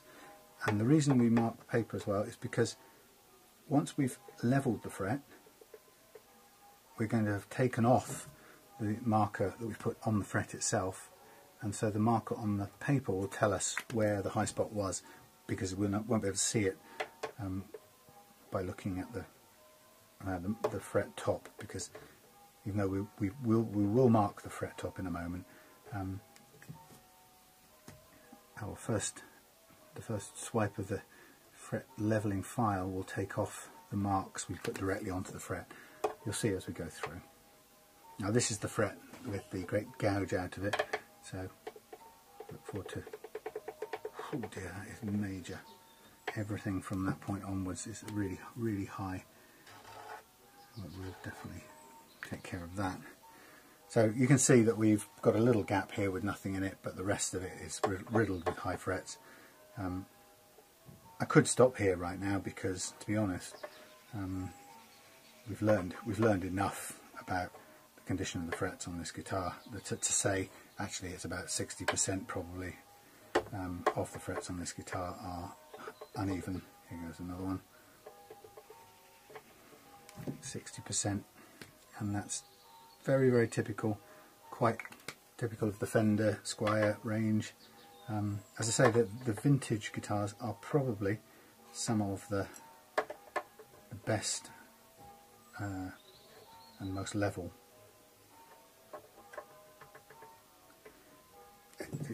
I'm not sure whether, I have to assume it's because something is done in the factory. That would be my best guess. And given the attention to detail that I know about the quality of the vintage range, I wouldn't be at all surprised that that's where they are also making their dedication to quality, high quality felt, because they really are. Trevor Wilkinson and John Hornby Skew's company, who make the vintage range, have really gone out of their way to produce great quality guitars at very affordable prices. And that's really high as well. And you know, one of the ways they've taken or made that quality shine out is in the quality of the build and the manufacturing, well, the components, the build, the construction, and details like the finishing or the setup that it comes from the factory with, such that most of the vintages that I've seen, I've had here, and I've had quite a few now, are playable right from the outset when we get them, and they're very playable. And what we do here is make them better, but on their own they're pretty good. Okay, so this is, yeah, you can see this is congested with high frets at this end, and that's it. That's the only ones we can cover. We can't do the ones at the start and finish because we can't cover it 3. So now what I'm going to do, for the purposes of doing this fret leveling, I'm going to mark up pretty much every part of the, I'm going to mark on top of the frets where we've marked up there is a high spot. And I'm only marking those spots roughly. It doesn't have to be accurate, it's just to remind us, or just so we can see what we need to be taking down with the file. So we're just sort of following the original markings or the original guides to where the high spots are, and we're drawing directly on top of the fret itself now with nice soft permanent marker, avoiding getting it down the sides because we don't want to have to take it off with sandpaper later. We've got a beautiful sunset going down that side there. I wonder if you can see this. It'd be really nice if you could. Let's see what we can do with our fabulous camera. Maybe we can go the other way. I'm not sure we can. Be a nice idea. Let's try something. Let's go around this way. Hey, hey. That's a mid-September evening, going down, Friday evening, going down here in Devon. Beautiful part of the country, but what a special, extra special bit of nice weather we've had. Feels like a bonus, a little extra bonus, bit of summer. Okay, so now I have the whole guitar marked out. Again, not necessary, we could just get on and scrape it all away. I've marked the tops of it because I'm interested to make sure that since I know where the high spots are now, I might as well pay attention to what I'm taking off and making sure that I get rid of it. So here we go with our fret leveling file. It's a big voracious file and it will take a lot of material off quickly. So we start with the file wherever we want, preferably right at the beginning, keeping it as flat and as firm as possible, and we just run the full length of the guitar. And I can see already it's taking off metal off the top, and it's particularly taking off the black marker that we've put there, which is exactly what we want. So I've gone down the edges, come inside, and then I'm going to move towards the middle. And I'm conscious there's that nick that I really want to get out of this, because if I don't, this guitar is never going to play well with that great big chip in the fret. Okay, so I'm going to go backwards the other way, remembering that the first and last frets are always going to be quite hard to get to, because the we never got even pressure at the beginning and the end. So I'm now going to turn the file around and come backwards, partly because at the moment in leveling these frets I haven't even really touched that chip, which is a bit disappointing, and I should have noticed that before we got going with the file. That chip is right in a gap between high points, which is the worst position it could be given the job we're doing. It would have been fab if it had been embedded in the metal of one of the higher points, because we would have been sure to get rid of it. So what it tells me is, because it's in a gap between high points, it means I'm going to have to take a bit more off everything, which is quite a destructive process now to get rid of that. There's no point trying to just dig away at that one spot, because what we'll get is a low spot and it will mess up any chance of the guitar playing properly. So we are committed now to taking more off, and as long as I do it evenly with this beastie, we will get there. So I'm going to start at this end, right at the edge, and run it backwards.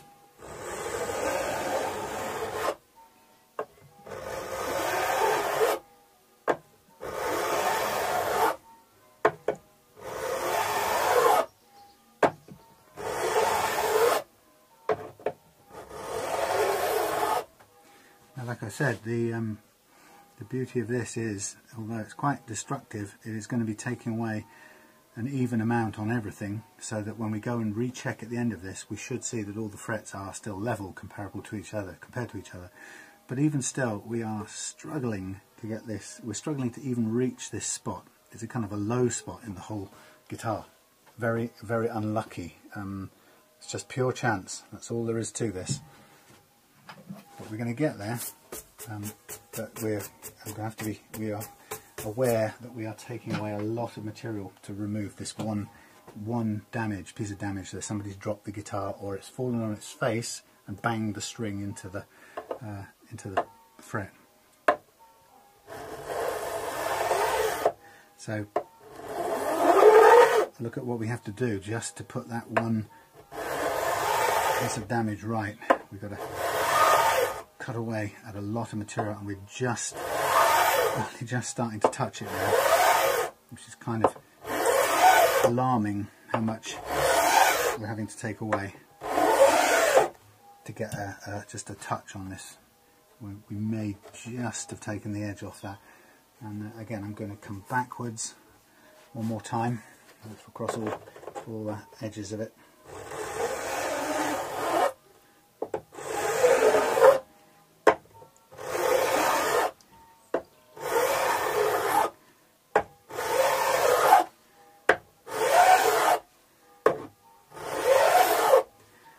Whew. I can just see that nick just starting to go away now, and we've taken quite some material off these frets. No matter how scary that is, we really haven't got a choice but to carry on doing that, because if we don't get this down, to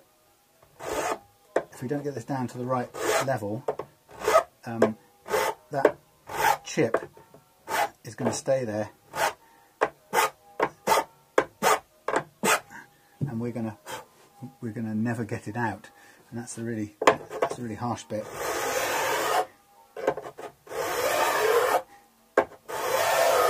No amount of sandpaper work in the polishing stage will get rid of that. Now I think I can just see it still there, and I think we're just about at the level we can get rid of that. And there's a low point on the fret here as well, which the file hasn't even touched, which is quite amazing how much lower that must be than everything around it. Now, you wouldn't think a spot could be that far off, but I can see that we've taken loads off the frets either side of this, and there's one spot here which hasn't even been touched by the file, and it's the only spot on the entire neck or fretboard or set of frets that hasn't been touched by the file. So that tells you just how low that must be, that particular spot, which may cause us some problems. Now, just as a quick thought, what you can do at this point is just do a double check. Go anywhere on the fretboard at all, but particularly go back to the bits that you marked up as being high, and just double check them again now, and you should not find any sign at all of an uneven fret. This process is so all-consuming, if you like. This really should be taking off material at quite a fast rate, but at a consistent rate across all the frets. And right now, I think I've got no sign of anything being uneven. I'm looking back at this place with a chip on it. See, I can still find it, which tells me that chip is still there. I might put one more quick pass on the top of there for our sake of trying to get it out, and I think we're just about close enough now to work over it on the next part. And the next part looks like this. Next part we can either do one of two ways, but the first thing we do is we put marker pen across every single fret now, because we have touched every single fret with this process, and we've actually probably taken to counter and accommodate and remove this one substantial chip. We've now probably taken a lot of the life off all of these frets, and there's no two ways around that. The only other possible way we could have done it is to replace one single fret, which would have been quite a big kerfuffle in another sense. So I'm comfortable with a guitar of this age and this small cost. I'm quite comfortable in doing what we've just done, which is to take away a lot of metal on the other frets, because we'll still be left with enough to make a nice playing guitar. But you have to weigh up those things. Now what we've got now is we've got a tool for leveling, for reprofiling the frets. Now if you think about it, in order to get the frets all level, we've taken a lot of material off the tops of the frets, quite a bit of material. And the result that produces is a flat spot on the top of the guitar, top of the fret. Now, that flat spot, there's a couple of things about it. First of all, it's very rough at the moment, so we obviously at some point we're going to have to. Sorry, I'm just trying to cut something. It's rough, so we at some point we are going to have to smooth it off. But it's not only rough; it's the fact that it's got a flat spot on the top means that it's no longer the shape that the fret started out as when the guitar was new. And it's not just about looks; it's about playability and it's about intonation. So I guess here's a way of looking at it. When you have looking across the fret in cross section, there's a nice smooth domed fret, and when your fret's like that, the string sits at on top of the fret like that. So the fret goes across the neck, and the string, oh actually the string goes across it like that, doesn't it? Right? And you can see that the string's touch point is right on the top of the dome shape. Okay, and so the intonation point starts from there, and the distance of the string to the bridge is the point from here. It starts from here down to the bridge. However, if you make a big flat spot on the top of it, what happens is, let's see if I can do it with this. So you grind away the nice smooth bit and you put a flat spot on the top of it. What happens is it's a very bad way of describing this. I should do it with a drawing, but hey, when you've got a flat spot, what happens is that the intonation point moves to over here, and becomes the point at which the distance or the length of the string is measured. So you've wandered from the centre of the little hump of the fret to the edge of the flat spot, which totally throws out the intonation. Anyway, not very good little demo there, but you probably get the point. So what do we have to do is once we've leveled the frets, we know that they're all level. We've actually paid quite a price to get that all level, i.e. we've actually taken away lots of material off the fret and shortened the life of the fret, actually, in this case, because we also were hampered by quite significant damage to one of the frets. But we now know that all of these are dead level. We also know that they've got lots of flat spots with rough scrapings on them, rough gouges on them, and we need to take those flat spots and we need to reshape that flat spot into a nice dome shape again, so that the intonation point of the string can sit back in the middle of the dome. So instead of flattening it off like this, right, where the intonation points move from the top round to this edge of the flat spot, we now need to reshape it so it comes a dome again and the intonation point moves up to the top. So you can either do that by hand, which takes a certain amount of time, but it's very controllable, boring but effective, and you can do that with a 3-point file with one of these soft safe edges, and you can literally wear away at the shoulder of the fret and kind of move your file over till it comes towards the top, switch sides, do the same, and what you're doing is you're taking away the shoulders of the fret, but leaving a little, leaving a little thin line of marker pen on top. And that you do that because you're basically leaving the top part of the fret untouched. If you leave it untouched, and you know it's untouched because the marker pen's still there in that little thin line, you know that you haven't taken the height of the fret down any, and therefore haven't undone all the good work you did in the first place to level it. Okay, and using this kind of file is slow, but it's very controllable. There are loads of other kinds of files you can use that are designed to speed up that process and make it a bit less dependent on your skill. I mean, that's not an incorrect way of putting it, but yeah, they're designed to speed up the process, and they are variants of this kind of thing, which is a concave diamond encrusted file. Is this loose? Diamond encrusted file, which, let's do this up. Yeah, it is come a bit loose. Diamond encrusted concave file, which allows you to literally go backwards and forwards across the top of the frets and it will take away the edges first and then just clip the top of the fret. And because I know that we've got a tiny gouge still there that we want to get out, I'm quite happy in this case for this to clip the top of the fret and take a tiny bit off, but it will take the same amount off all of them. So we should, in theory, then end up with a nice reprofiled set of frets.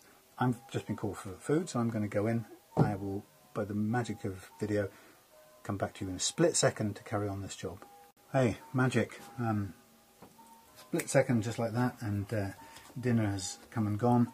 And so has the next stage of the process, which I leapt ahead and did without telling you. But what I did was I worked the magic with this file across the top of all of those, worked hard to get this chip down to nothing, and then I went at it with some sandpaper, and I went at it from 240, which is really quite abrasive, switching to 600, switching to 1000, and then I went through with a set of micro mesh papers which go from 1500 after the 1000 paper, 1500 right the way through to 12,000. Okay, and that leaves us with a beautifully finished set of frets, all of which now are level, and I'm going to now do the fun part, which is pull off the tabs at the back, hopefully making it a fairly quick process of, or reasonably quick process of taking off all the masking tape. And that process of working with the fret reprofiling using that tool was about 20 minutes. I went over it several times because of this chip. I had to get that chip down to a smooth surface, and to do that required kind of working on all the frets together. You can't just wear down a spot on your frets, otherwise you would create a new low spot and affect the evenness of the frets basically. So having worked on all of the frets quite a bit on this guitar to get them all down, I'm now confident that we've got a nice level fretboard. Take quite a lot of material off the frets, but it's an old guitar, and it still had, despite its age, it still had quite a bit of life left in the frets anyway, so that shouldn't be a problem. We haven't run out of metal, let's put it that way. But as I said, if you ever get to that point, then you do know you're in the sort of ballpark for a refretting and replacing all your frets. It's not overly technical, I suppose, any more than anything we're doing here is, but it's you know, it's going to put an extra, quite an extra bit of extra time and cost onto your project. On the plus side, you kick off with some beautiful, high, sparkly, brand new frets. But having said that, to be honest, if I was putting on a brand new set of frets, I would assume that they were going to be they weren't going to be level. They won't be level by the time I've put them on. So a first step would be to do the leveling process anyway. Because I don't think even if I did the process, or anyone did the process to actually install the frets with I think it's a kind of a fret pressing tool, you're going to have differences in the way they sit, which is what accounts for your uneven frets. So once they're securely in, I would be, no matter how new they were, I would be basically reprofiling them or resurfacing them in order to get them level, which might seem kind of depressing, given that you might have just, you know, just putting brand new frets. Why are you going to have to go to that length? Well, because we know that they don't sit level once you just put them, when you put them on. So, I mean, a bit of extra time that would take, but the good news is, of course, you'd have brand new frets, nice and shiny, and you would be confident that they were completely level, and that would be your starting point for the setup work you'd then go on and do on the guitar. So here we are. I can still feel the sharp edges of these frets, by the way. That's not going to go away. We're just going to have to learn to live with them. As long as none of them stick out, we could go down with an angled block and do a bit more, or file a bit more work. But the way these frets are, there's a what do you call it? What's that stuff that goes around the edge? You know what I mean. There is that stuff that goes around the edge, which kind of keeps your fingers away from any sharp edges. So it's I don't think there's anything to worry about. As I say, it's not something. The fact is that those frets don't sit exactly flush to the ground when you are when you get to the edges, and that is just the way this thing has been done. And I'm not going to start banging at them to make them sit flat. As long as they don't leap up and cut my fingers, I'll be careful when I string it so I don't catch any of the strings underneath there. But I'm not going to mess with something that isn't really broken. Okay, so now I take a quick look down this fretboard, and as I say, slightly convex on the left side, and if anything now just about flat-ish on the right side. So I think we've got the best of both worlds, given batteries run out, my charger.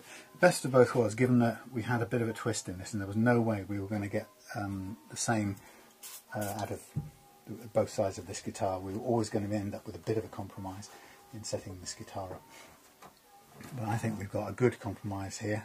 I'm confident that we can now go on and actually basically we're in a position now to start putting the parts back on.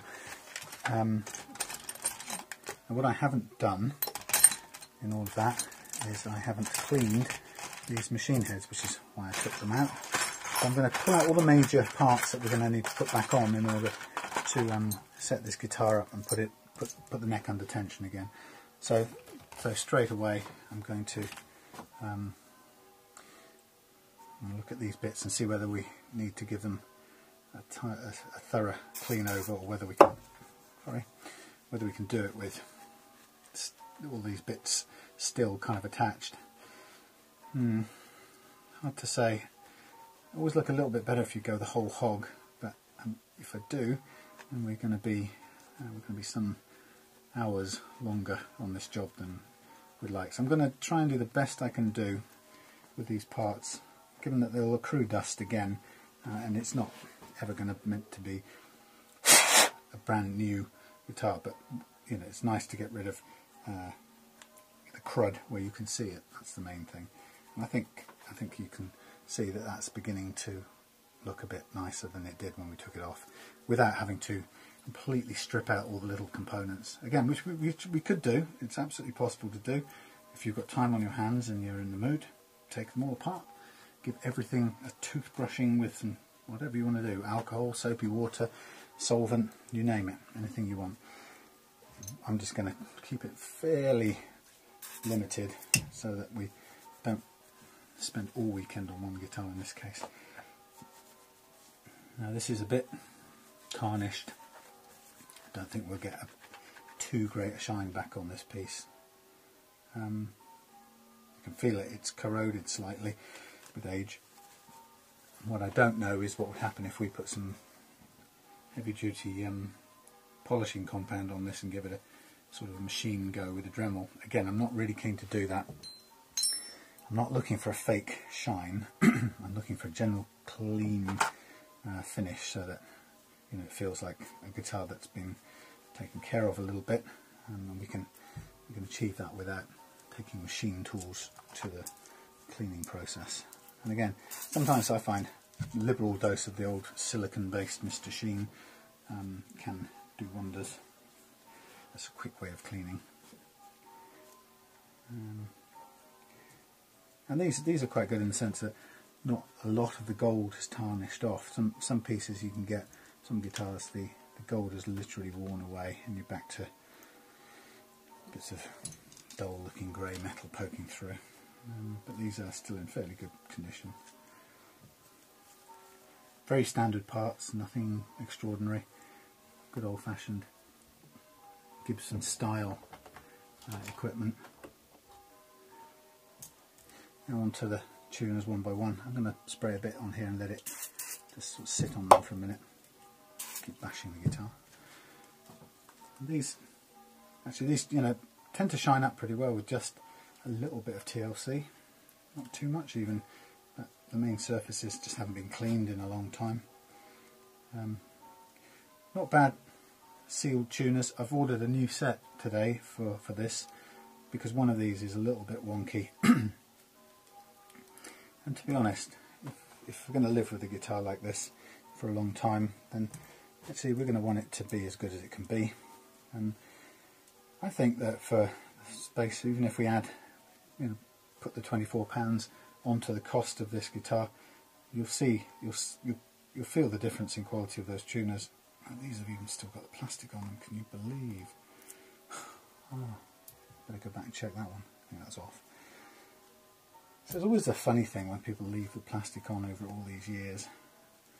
It's quite nice in a way because we get a sudden clean finish to it, bit of a bonus.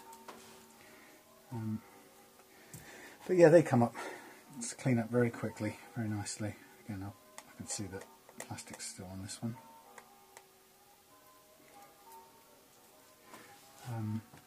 Yeah, minimal kind of technical work really, just get in there, bit of polish, give it a rub down. It's quite hard work because your muscles in your hands get tired very quickly. But it's looking nice.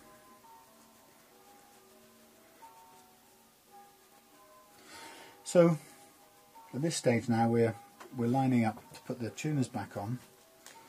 We'll leave the truss rod cover off because once we've got the guitar under string load, we're going to want to adjust the truss rod again to make sure that we've got just the amount of relief we want in the neck and no more. And there are, of course, manufacturers' recommended settings for these sorts of things.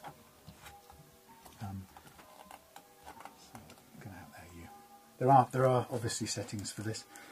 If you want to, you can go and find them and work to those. Again, this has got plastic on there.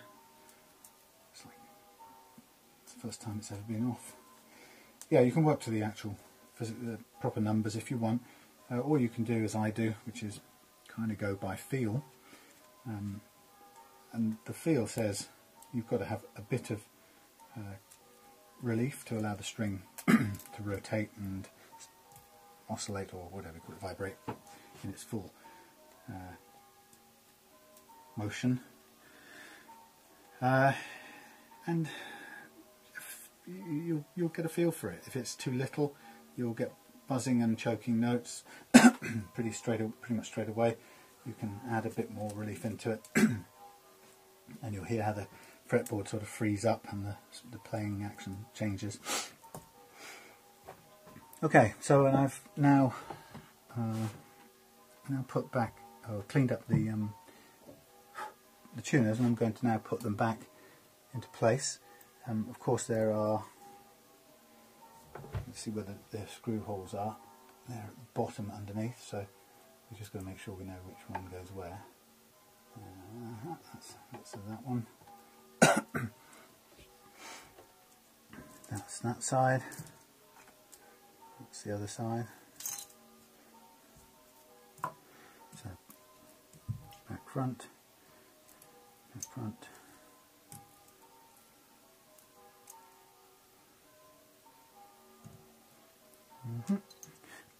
And the broken one, just how broken is this now? Let's have a quick look at this. So what's happened is the bushing has broken on it and it's been bent, and I don't want to apply any more force to it. At this place, if I do this, if I take it where I've placed it now, it's going to become the E string, whereas previously it was, I think it was the other E. I'm going to make it the low E string now. Okay, so once we're there, we'll just go in from the back. I'm just going to position them there,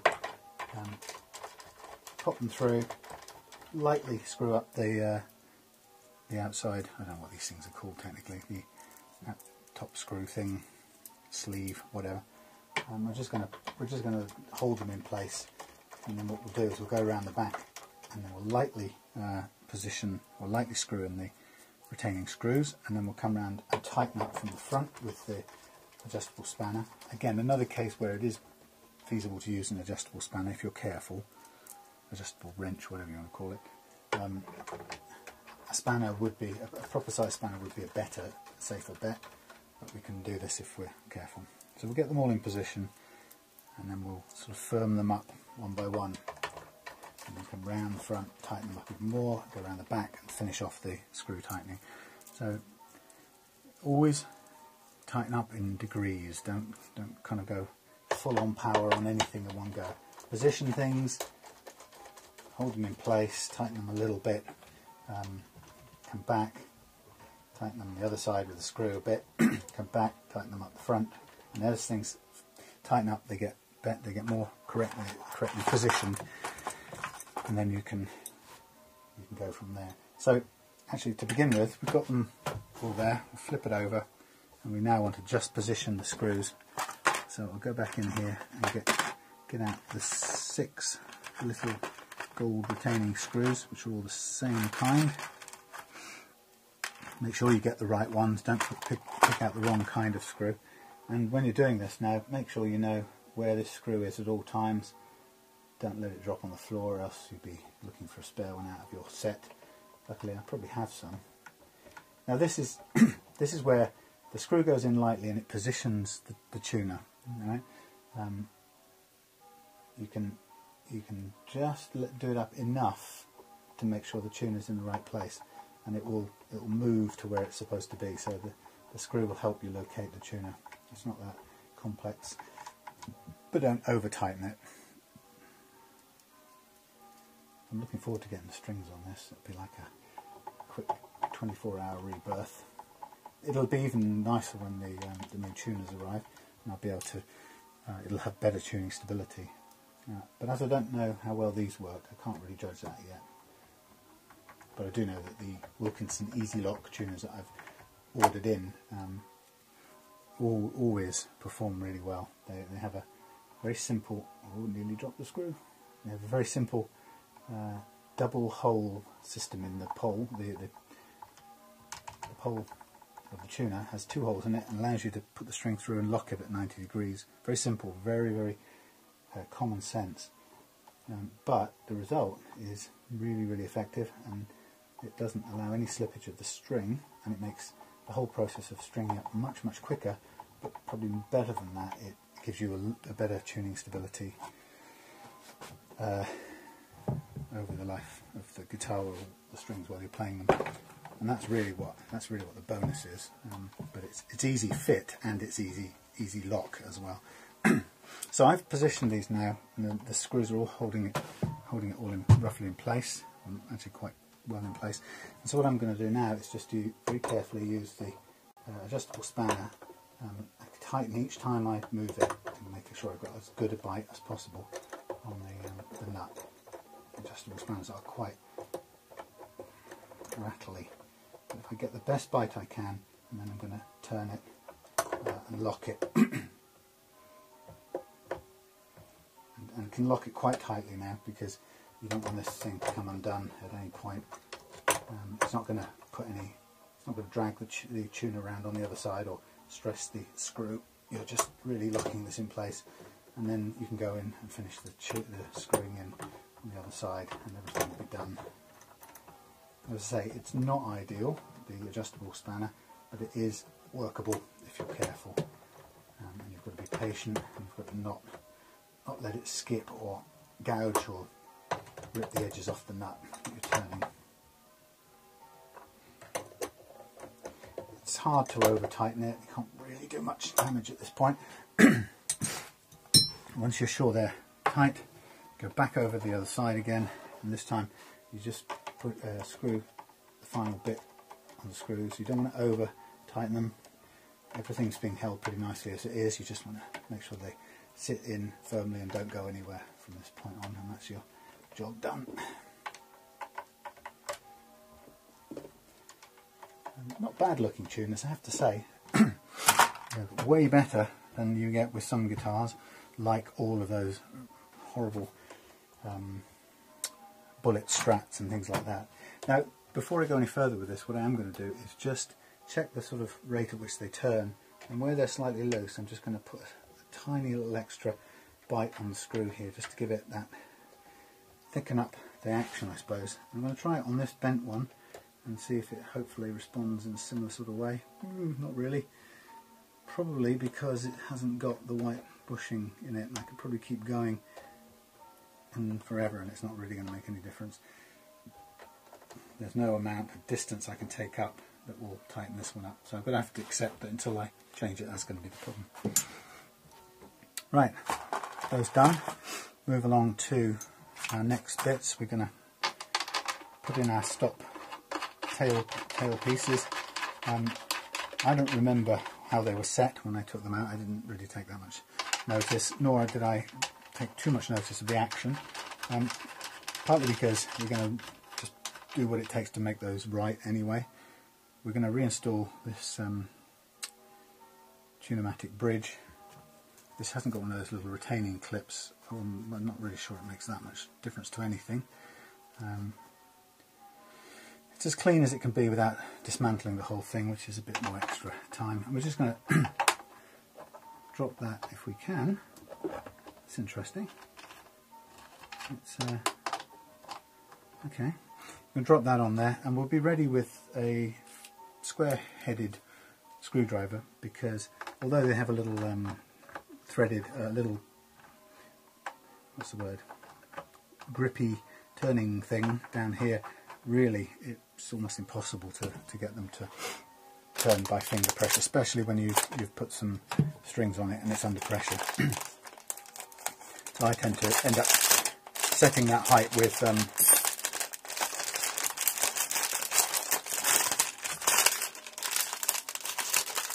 I set the height with the screwdriver. Bloody hell, sorry.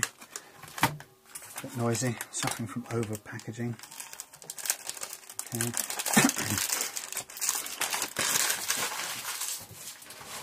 So what I need is, I need a pair of pliers that will cut strings, and I need a string winder, and I need my stop piece.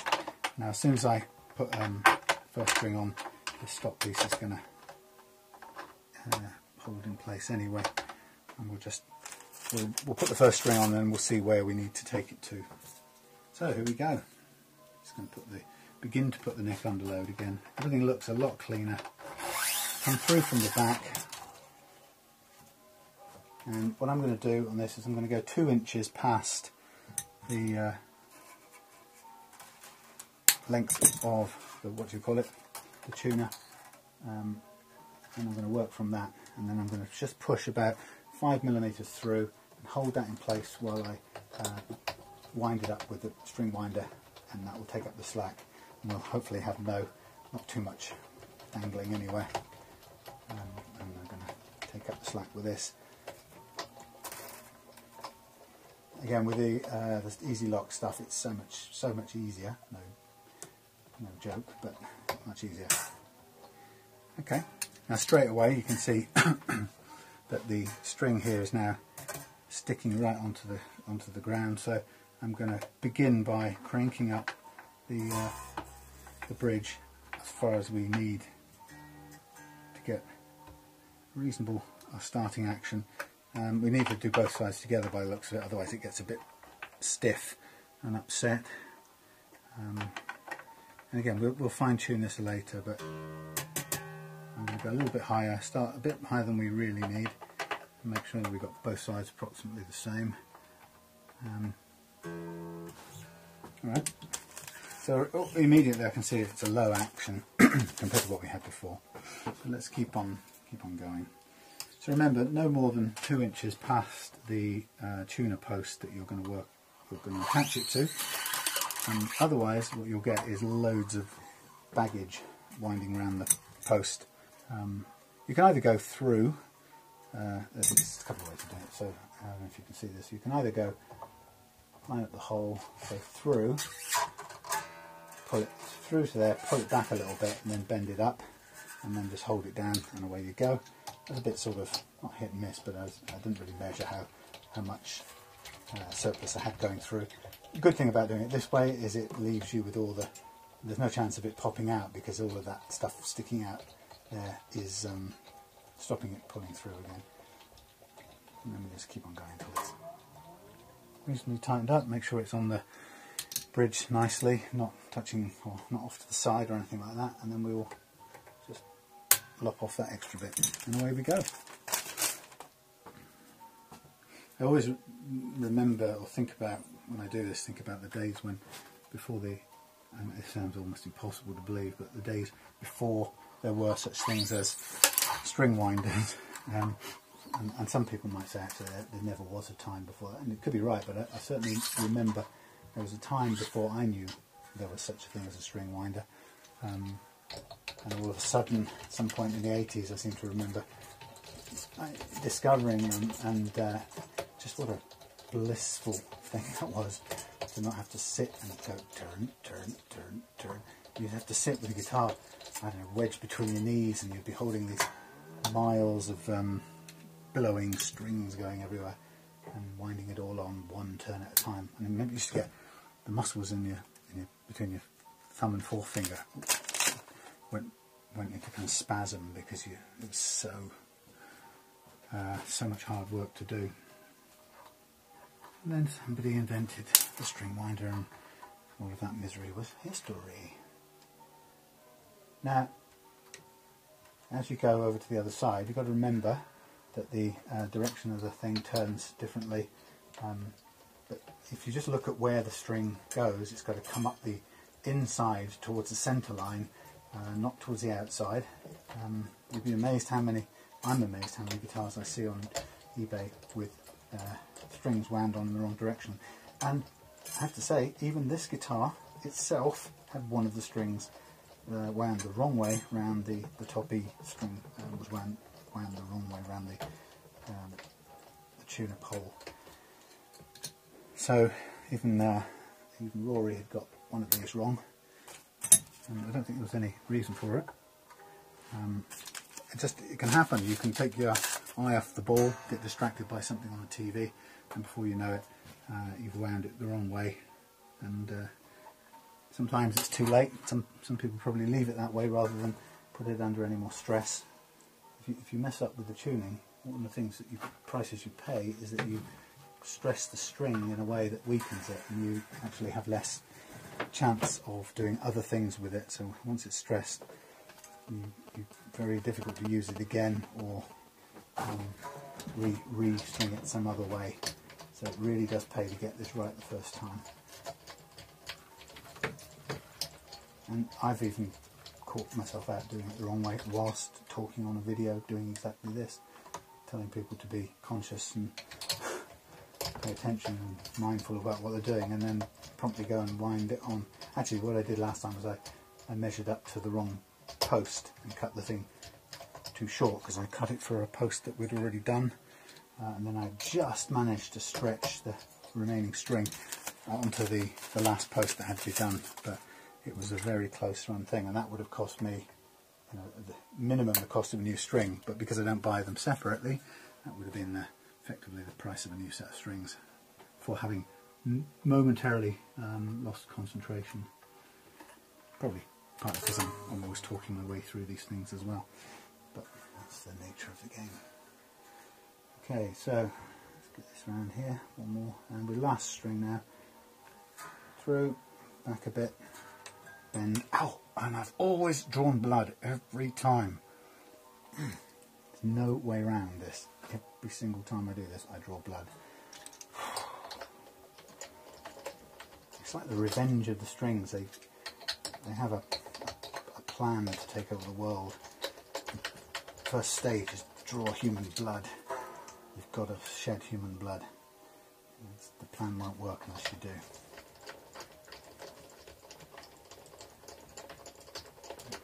Really painful. Anyone who's ever done that knows. There's no joke.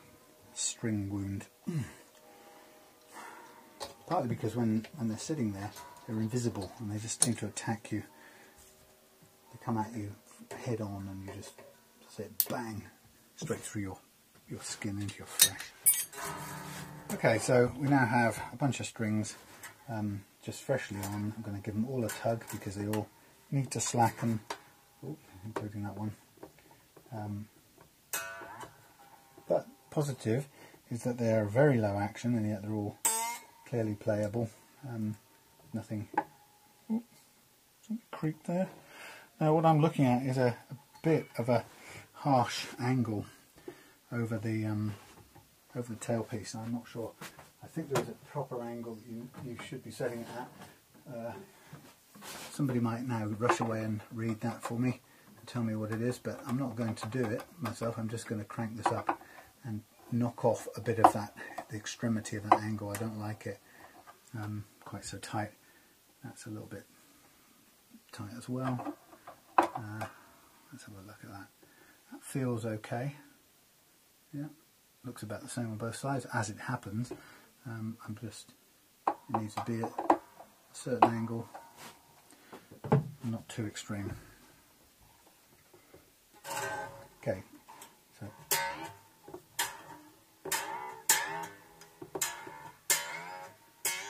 creaking you can hear, by the way. There's a lot of the guitar moving on the bench. Okay, let's pick a reference note.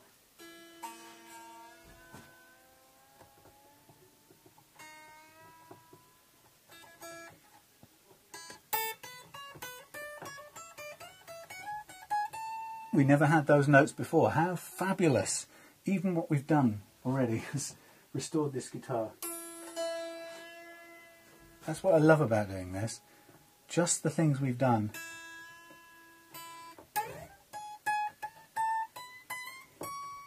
Restored every single note. I don't know if you remember right at the beginning of this video, there was a whole bunch of choked notes up there. And just what we've done has restored them.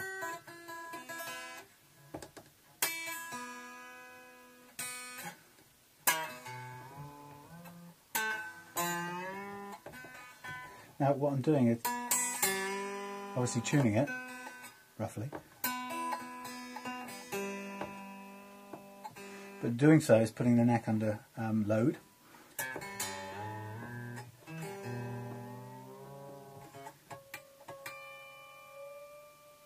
Putting the neck under load, and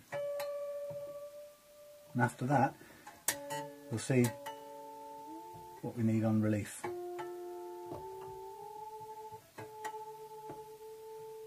Sometimes it's enough, the load of the strings is enough to pull the relief you need into it, so you don't necessarily need to add any more. I suspect that given there was too much in it originally with this guitar, and that we had to take some out, I have a feeling that this pressure of these strings alone will be enough relief in this neck.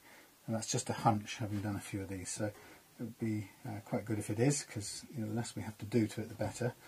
And it will take a little while to pull it into shape. All the while now it's settling in.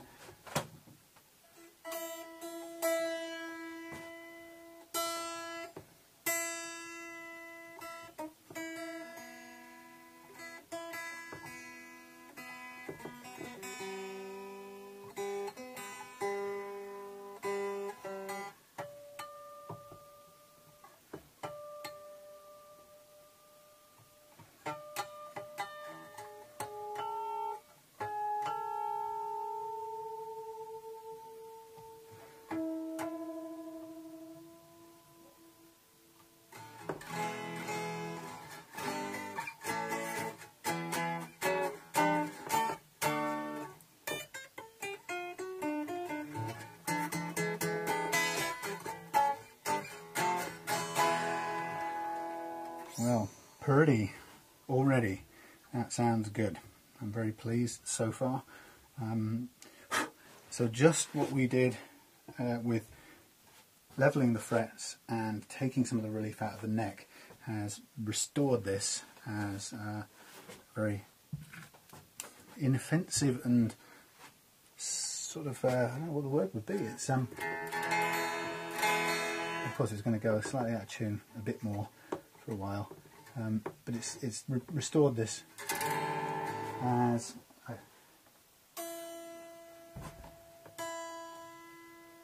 an inoffensive semi-acoustic guitar, which is a good sign.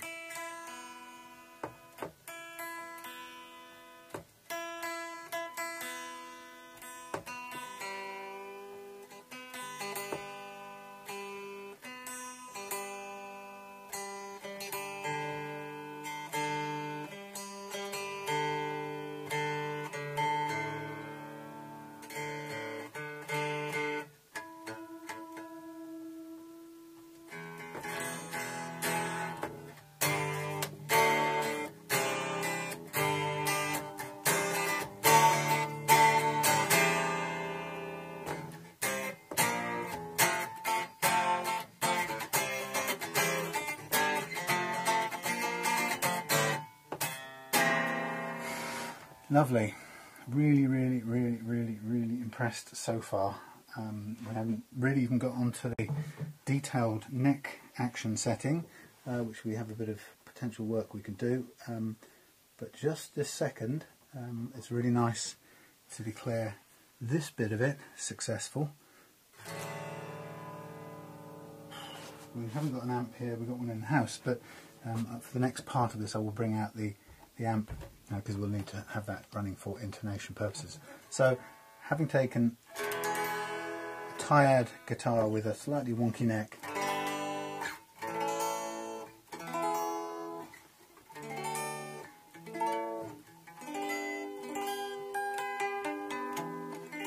that's my fingering that's not good.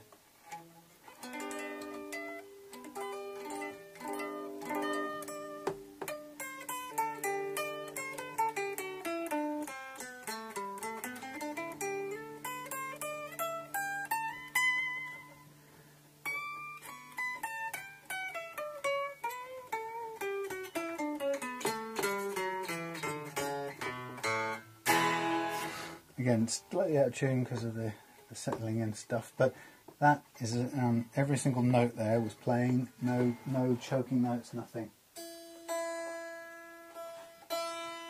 So I think when we take down the action here a little bit and a little bit down at the nut, because actually I can see there's quite a bit to go down here, we're going to be into really nice playing territory.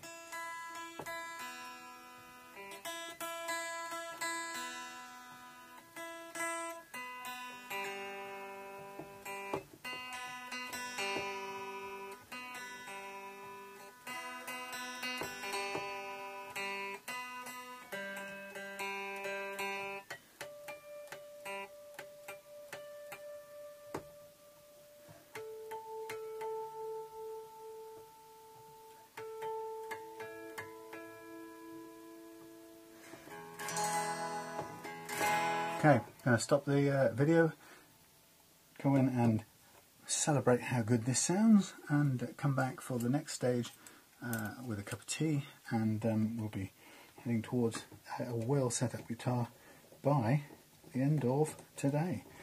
Won't take much longer than that. I'm going to bring these pickups up a little bit, but again not too high, because we're going to also bring the action down, and we don't want anything crashing and clashing. But we also we have some room to bring them up. Okay, see you in a moment. Right, okay, just a little twang there, see how it sounds, and all going well, except now we're moving on to the final thing. So, final thing is fine-tuning the action here and the action here at the nut, and just a little word about that. So, the action at the nut is very, very important setting. I'm doing something else as I say that. So what's this business with the action at the nut? Right, so the height at which these strings go over the first fret is really critical to the way this guitar feels, and not only the way how easy it is to play chords, but also to the intonation. So the first bit's easy to understand. If the strings are really high over here, you know that you're going to be really squeezing hard to play open chords or fret chords. If the action is really high up here, you know that that will continue to be difficult, so playing bar chords all the way up here will be difficult, and certainly lead guitar or something, you know, you're having to put your finger over strings to fret other strings, which makes the whole thing unpleasant to play. So our job here is to get the neck relief right first, get the frets right first, then get the neck relief right, and then to bring down these two actions to a place where it is a nice action in terms of how high the strings are off the frets, so that they play nice clean sounding notes all the way up and down the fretboard. And it's also about then getting this action right, so that the guitar is easy to play at this end and doesn't require you to press so hard on the strings that you actually make notes go sharp, which is what can happen.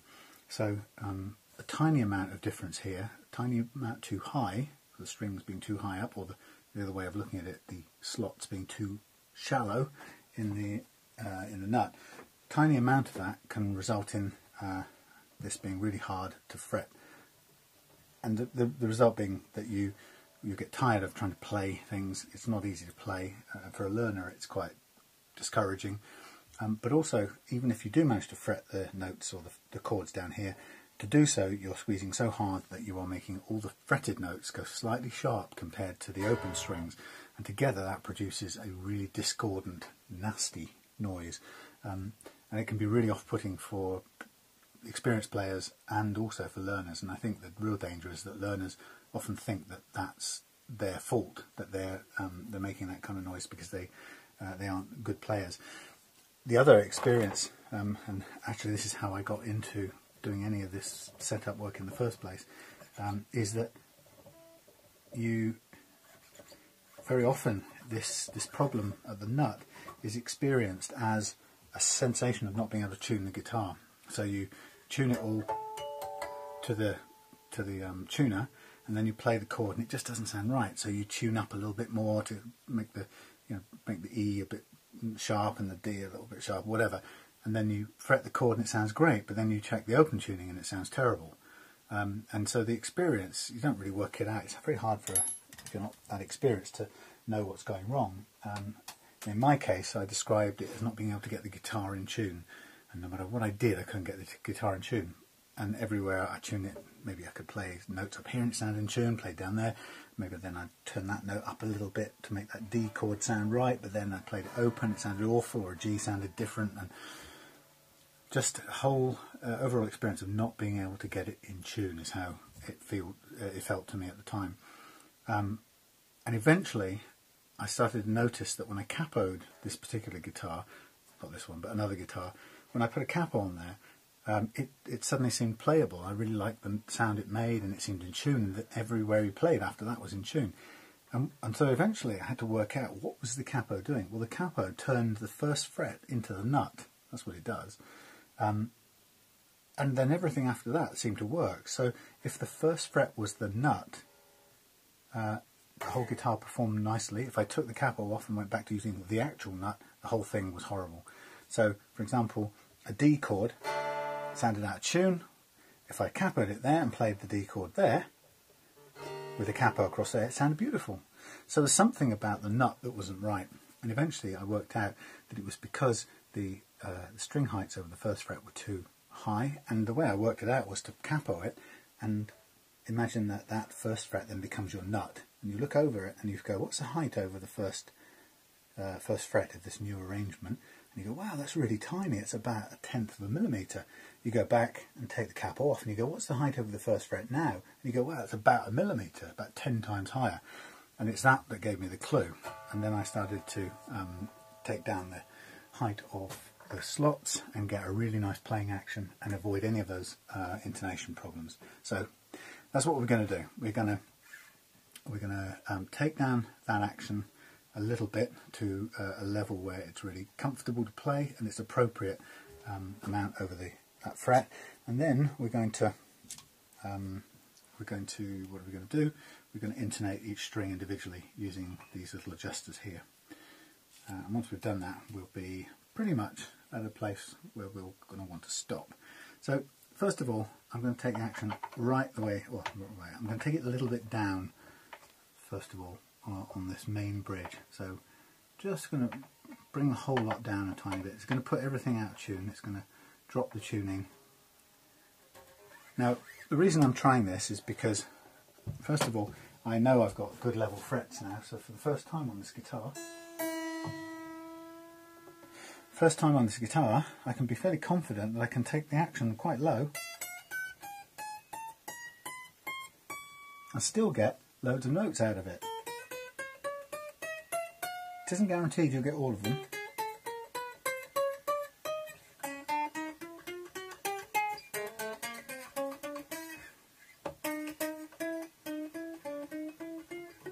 That's not bad. I'm going to stop there, retune.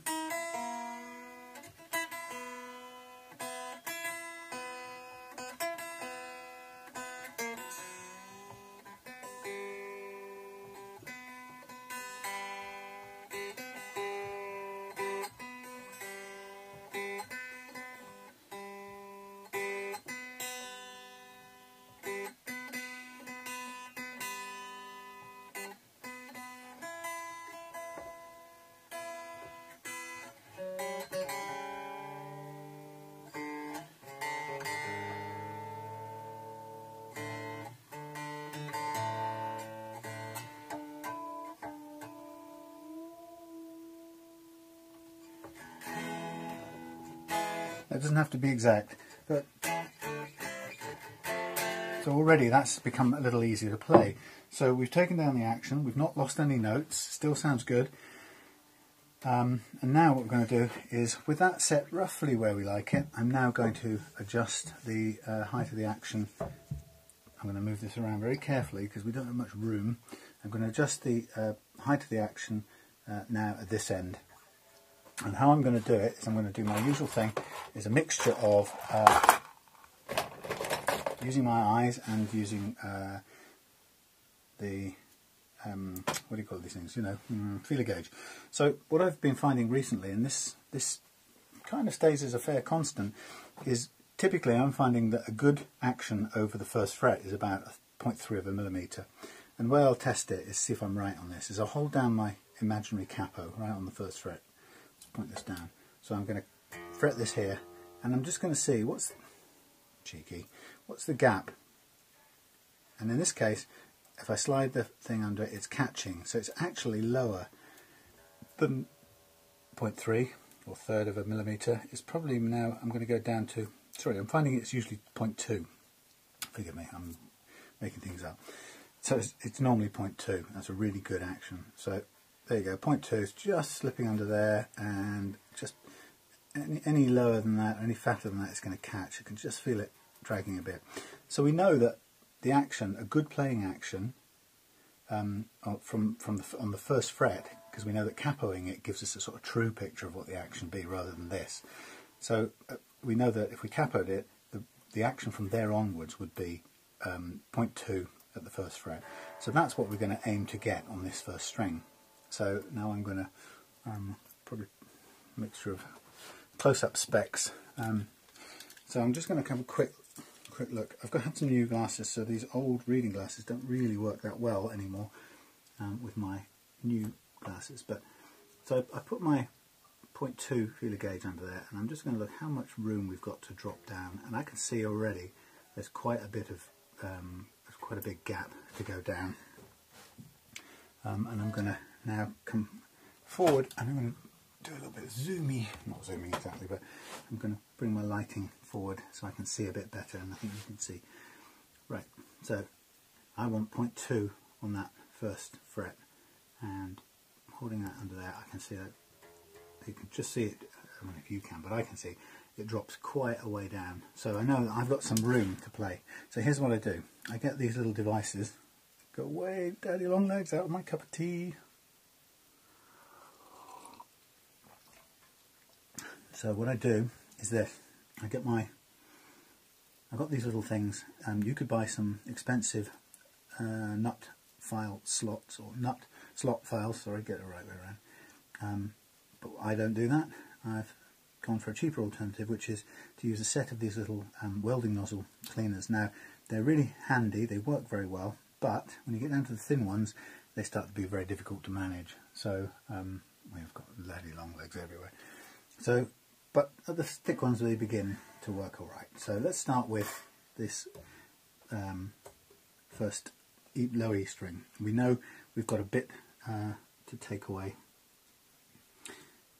and in this slot. So like all things, we're going to drop this into the slot. It's very firm plastic, very hard plastic, so it'll cut quite nicely, I think. And I'm just going to put these little files into this slot and cut away a little bit. Now if I go horrendously wrong with this process, there's a couple of things I can do. I can keep a spare nut handy, which I have,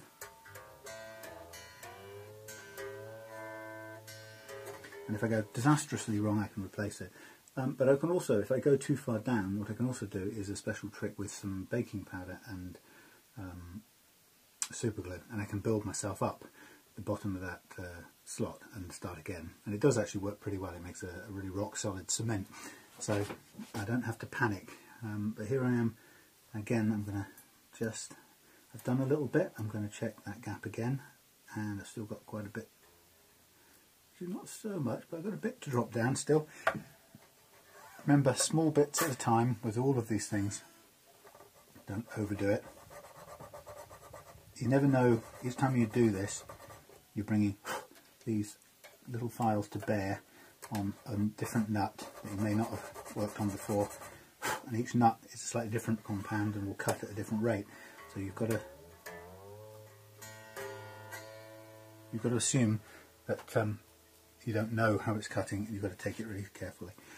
So you heard I tuned back up to nearly, as close as I can to correct tension, just to make sure the string sits right down in the slot properly. So I'm not far off.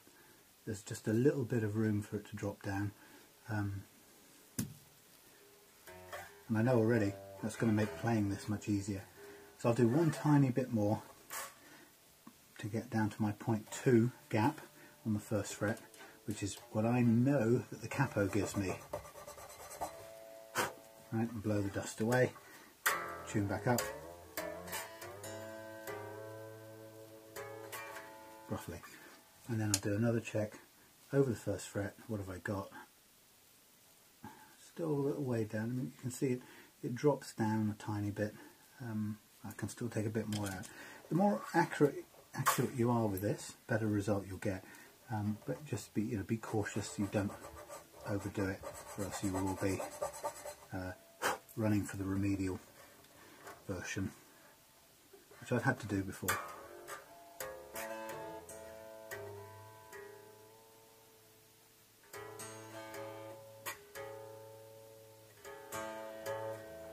Okay, so let's have a look. Now you get to a place and you go, I'm putting that in there, I can barely move this now. I'm going to call that spot on, right? So you've now got the thing set, the action, the nut slot set really nicely. You've got an action you quite like here. You can see that totally plays every note all the way up there nicely. There's no buzzing, no choking. That's the result of having done all that great work on the frets. Now the job is to recreate that slot, that height on all the other strings, and this is where you could theoretically reuse the doofer each time. It's sort of difficult, a bit difficult to get it into that space once it's going under this thing.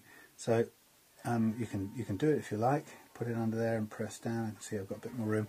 What I tend to do is do it by eye. I've got a tiny little amount to take off each one. Hardly any, by the way, when I get to this end. It's quite close. Again, we can do that check. Drop that under there. Is it catching? Almost. 0.2. It's still a bit to drop. So there is a little bit of give or a little bit of leeway in each one. And the rule being, if we get this right on each one, it's just that little bit more perfectly easy to play. And you will notice the difference for the tiniest adjustment. And that's what's such a nice payoff about this part of the process. But you've got to be careful. Right? Sometimes you'll find that as that goes onto it, you will be widening the slot to begin with, and then you feel it's going to be taking it down a little bit. Stop, blow the dust, don't overdo it, come back.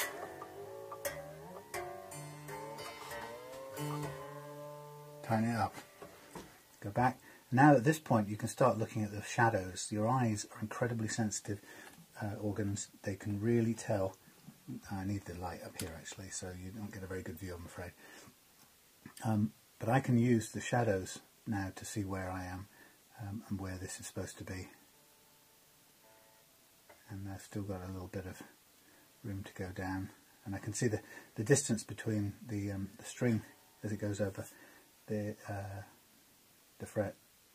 And it works better if I look to the side. I can see the differences in those shadows, or the size of that gap now. And I've got a little bit of way to go. And it really is, from this point onwards, as simple as using your eyes. And you take a little bit more out from that slot, tilting backwards a little bit if you can, because you want the string to come up to the edge of the nut, rather than a straight flat slot.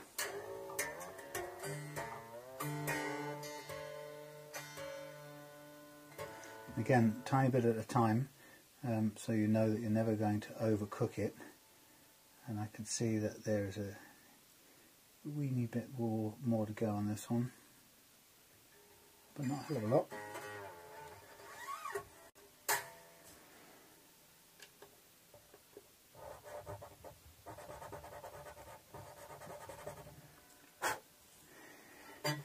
As with many of these things with guitars, you're always going on the basis that you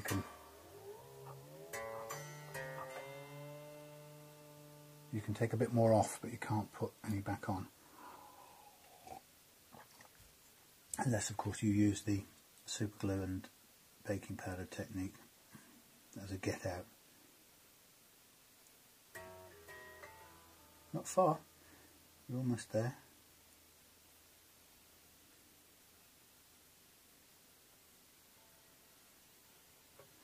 Let's have a look. I'm looking from the side now. How much we're not far off at all. In fact, it's not. You don't have to assume that we have to do it to all of them, because the depths may be right from middle onwards.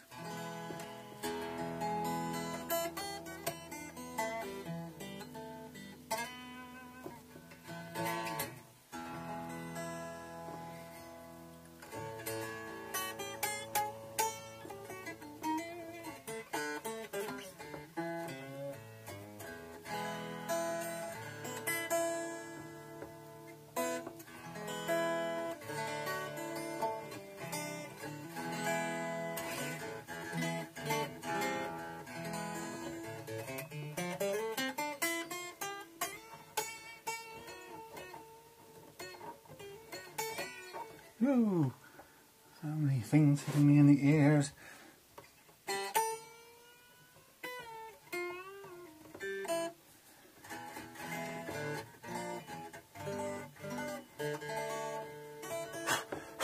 Go away.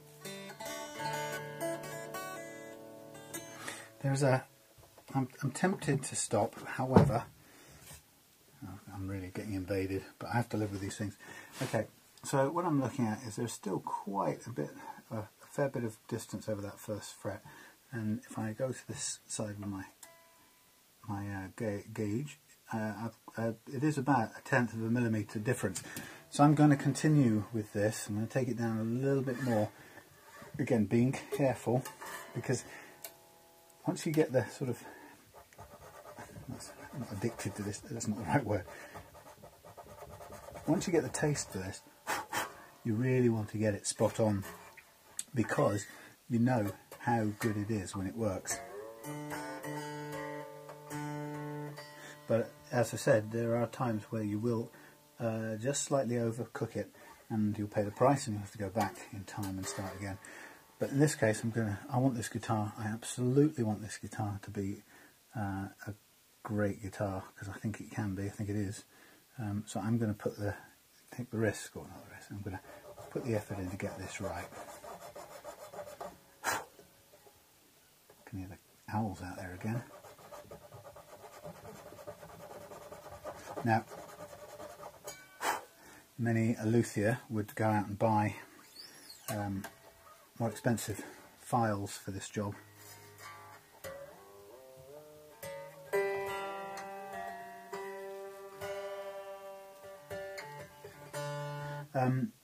And you can certainly get a set of nut slot files which make this part of the job a lot easier, particularly as we get down to these bendier strings. There's no doubt about it that they're quite hard to use at that end of it.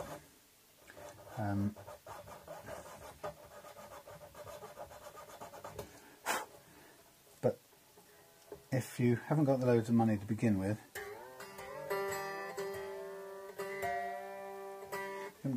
these do work, and they're a great introduction to the whole process of doing this.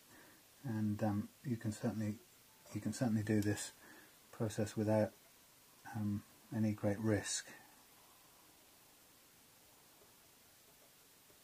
A tiny bit more on this one.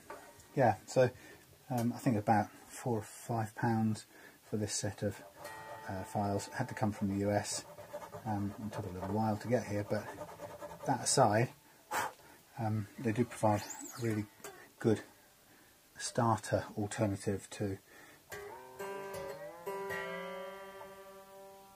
expensive tools that may otherwise just be a bit too much in one go for the newcomer to this game. Still not quite going down with this one. Now, this is where we hit the start to hit the limits of these files, even though this is quite a stiff one still. It's hard to cut, you have to work quite hard. And some of these nuts can be made in a sort of softer material, which actually ends up with you, rather than cutting it, you end up polishing it, and it can be really infuriating because you're not actually, you kind of barely, you're hardly cutting them. You seem to be shining the surfaces of them more than anything. Now I'm looking at the profile of this neck, and I'm thinking these strings are just about, that was next one, it's just about spot on as it is. The one after that has a tiny bit of distance to come down. I get the right cutting edge. They're all in the wrong order now because they've fallen off so many times. Got to just pull them apart and see which is the thinnest, the most bendy one. Sometimes that's the G, that's the B, and the crinkled one is the E. So I'm going straight to the B on this one. There goes a fly in my cup of tea. And there's not much movement to go, but I'm going to... Now, in a way, these can cut quicker than you expect. So, if of all the places to exercise care, it's this one.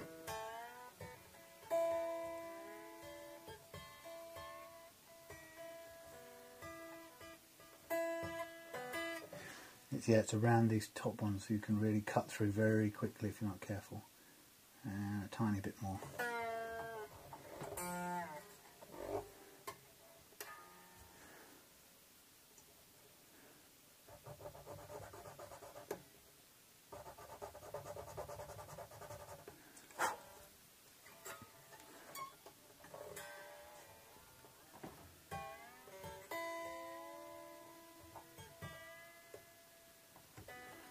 It doesn't have to be perfectly in tune when you do this. Obviously you're just getting back up to roughly the right pitch to put the thing under, put the string under tension the way it would be, well, close to being under the correct tension as possible. And we see what I'm doing here is I am resorting now and again to the feeler gauge. I don't want to get this wrong. Still a little bit of room there. So you can, I don't know if you can see that close, but the amounts we're playing with here are minuscule, but it's these minuscule amounts that make the difference. At this level, it's less about the intonation, because we're so close now to where it should be. It's not really about intonation; it's about the feel of it now. This is getting it down to playing action that's just spot on, and that's as easy to play as possible, as enjoyable to play as possible. So let's top that off the side, and now we're down to the thinnest little wire of all, the hardest to control by far, and if we can get any cut out of this, we'll be pleased. And again, if you can get a cut out of this, be careful, because it might just go and prove to you it's cutting really well.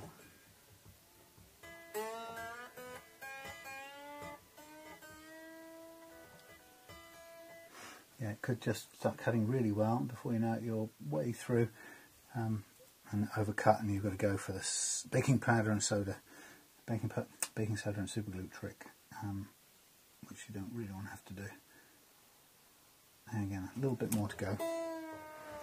As I say, you can see I'm really going slowly at this, and painstaking though it may be, what you can be sure of is if you do this, you won't really screw it up. You'll be in control of it.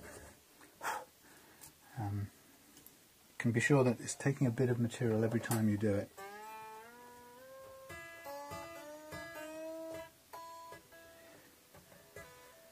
It's taking a bit of material every time, have faith in that, but you're doing it at a rate that's not going to cause you a major problem.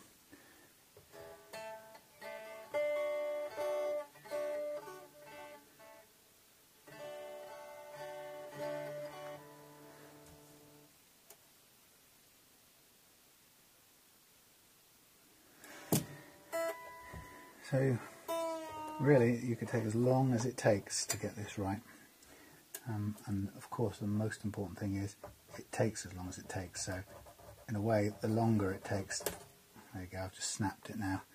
That is officially the end of this little piece. I do have another set, luckily, but even if I hadn't, it's not so bad. This is about 10 guitars. So it's lasted a fair old time. I think I'm going to see if that's livable with as it is.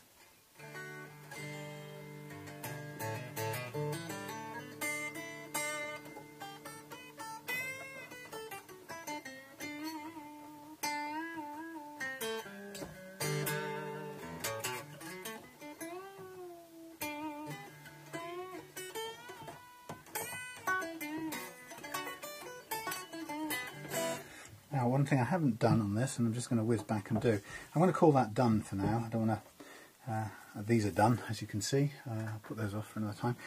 One last thing I'm going to do here, before we get into the final bit, which is intonation, is I'm going to just concentrate for a second on putting a bit of graphite under there. And I'm going to need to put the graphite on something. Just do a little bit of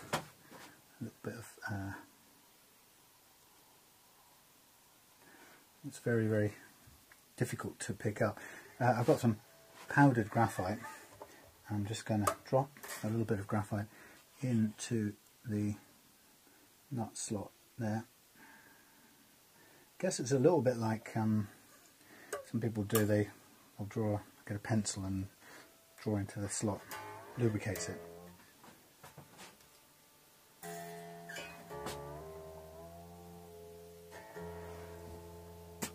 And then I'll blow away the excess. And then we'll put this one on as well. Put a little bit in there. I bought this stuff the other day in Tavistock Market, and that was, I thought was a real extravagance. £5. £5 for a bunch of powder, graphite powder, which I don't even quite know how I was going to use, but have since used it. So drop this back in, chin it up.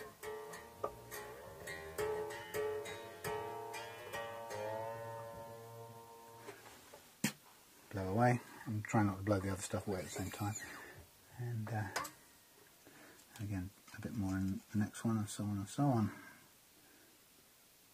Missed completely. Quite hard to work with. Blow too hard and it puffs out everywhere.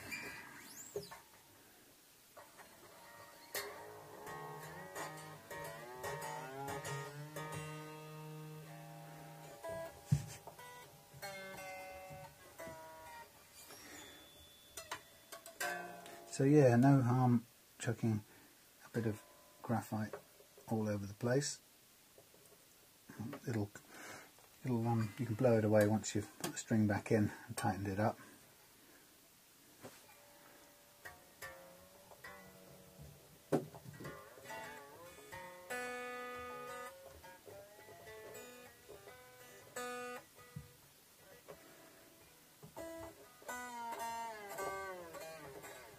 So we're nearly there now. We've just got the intonation process to do next. Shove some graphite into there, maybe a bit more.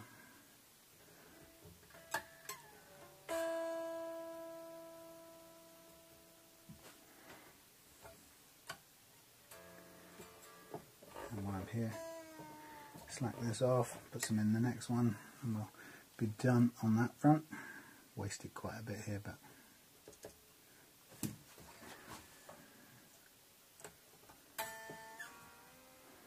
okay, just let it fall off for a minute. Get a note.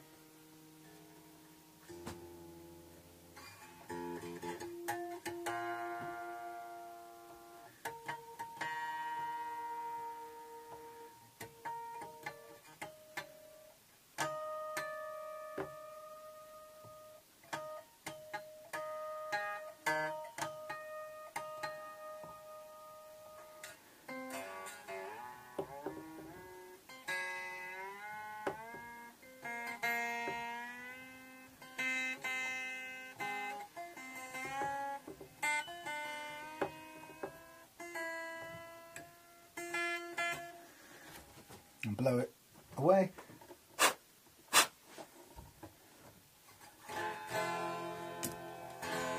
Okay, so we're getting almost there. Now it's time to do the intonation, and this is going to be quite tricky because we've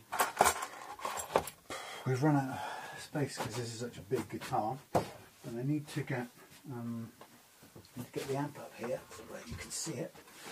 Or at least you might not have to see the amp, but you need to be able to see the tuner next to the amp.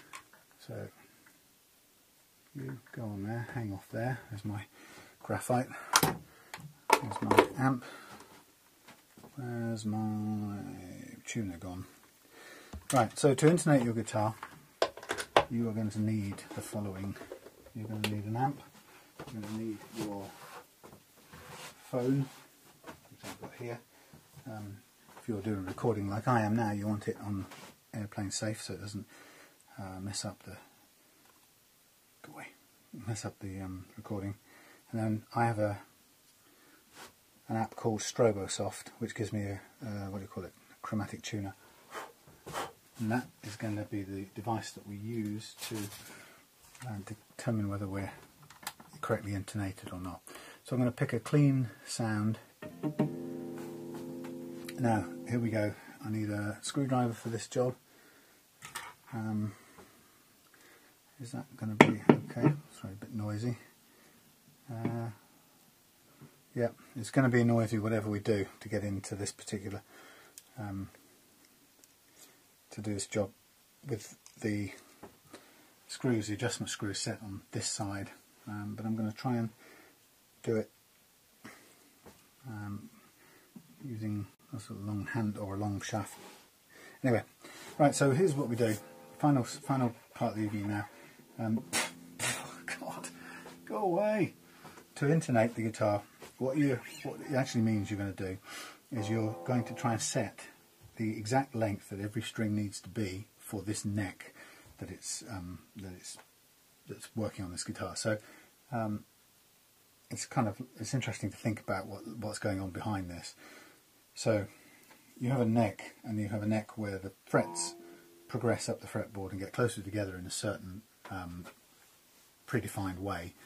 And what predefines that rate at which they get close together is the fact that they're built to a formula, and the formula has a part of the equation which you feed in the scale length of the guitar, and that's the nominal length between the edge of this nut and the top edge of that bridge. And for a guitar like this sort of Gibson shape, whatever it's called, you know, the Epiphone dot shaped guitar, that scale length is probably something like 24 inches. I'm not saying it is exactly, but it's something like 24 inches.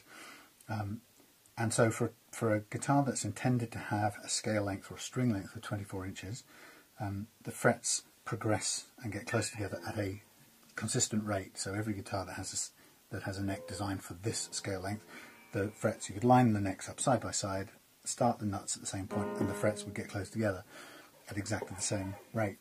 Now, if you put a longer string on that neck, i.e. the string's too long for that neck, what happens is, as you play the notes going up here, they will not progress in tune with each other. They will become increasingly flat or sharp, depending on whether it's too short or too long a string. So you can see that it's critical for this neck to play right and give you all those correct notes all the way up, so that a note here is in tune with a note up here, and they're not out of tune with each other. This string has to be set to be exactly the same length, the correct length for this neck and the way that the frets progress.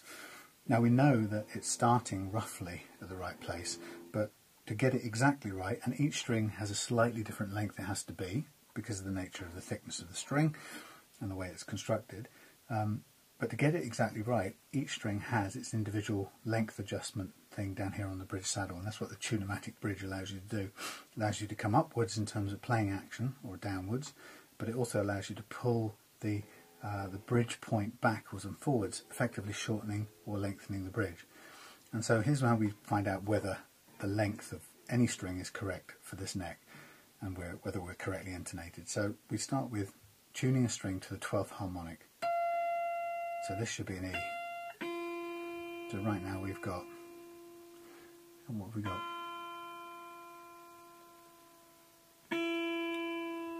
We're sharp on an E.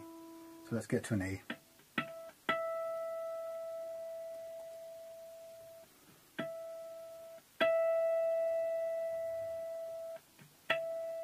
Close. Now, here's the trick. If when we fret that note, not just ping the harmonic, if when we fret it, the note is exactly the same, then we have got exactly the right length of string for this neck. If it's flat, the length of the string is too long. If it's sharp, the string is too short. So let's try. It's sharp. See that?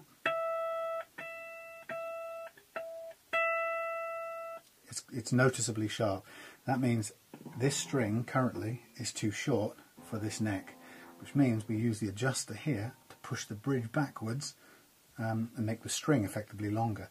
Now with this kind of, I'm going to do this simply. I'm going to take the volume down here. With this arrangement, the tunematic bridge, this is quite difficult to do without causing jamming onto the pickups, without lowering the tone. We actually lower the note now when we do that. So I've pushed that back, lengthening the string. Got to retune now. Well, I would have thought we'd have to retune. That's not. That should have got. Worrying. Has that had any effect?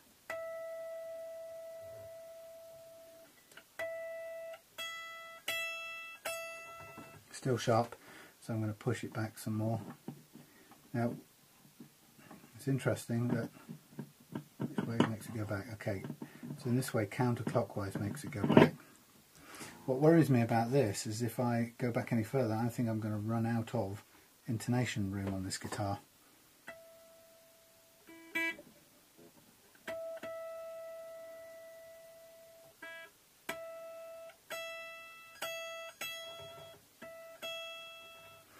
We're still sharp. Moving the point backwards.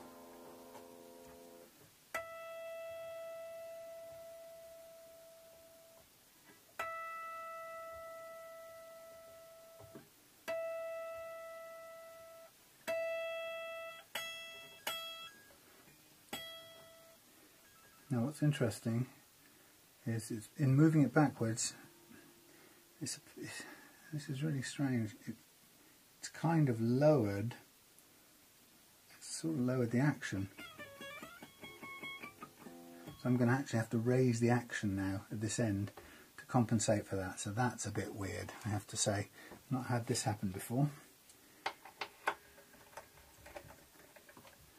So here we go, cranking up that action.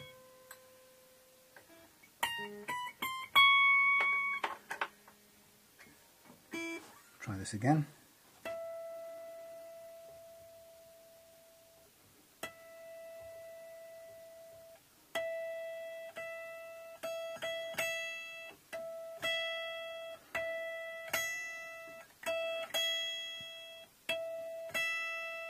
Close.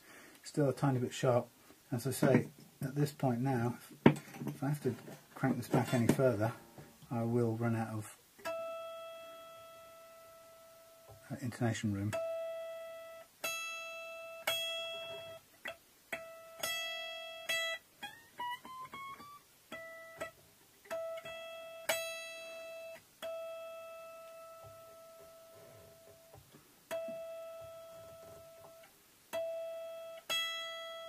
Now that's, according to that, that's intonated. What was worrying me is that I know that on these guitars the intonation steps backwards in sets of 3, and I'm seeing this here as not giving me enough room to do this.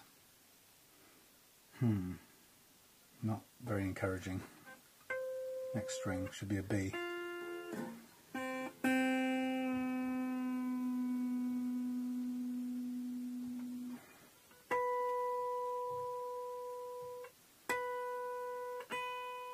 Again, sharp.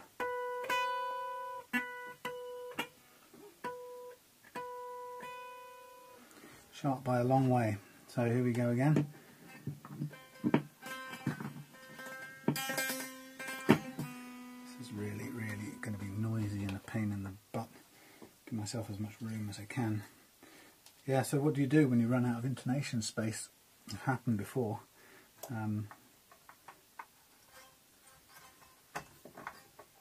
Keep going backwards, it's going to end up being slightly behind the first one if intonation behaves the way it normally does.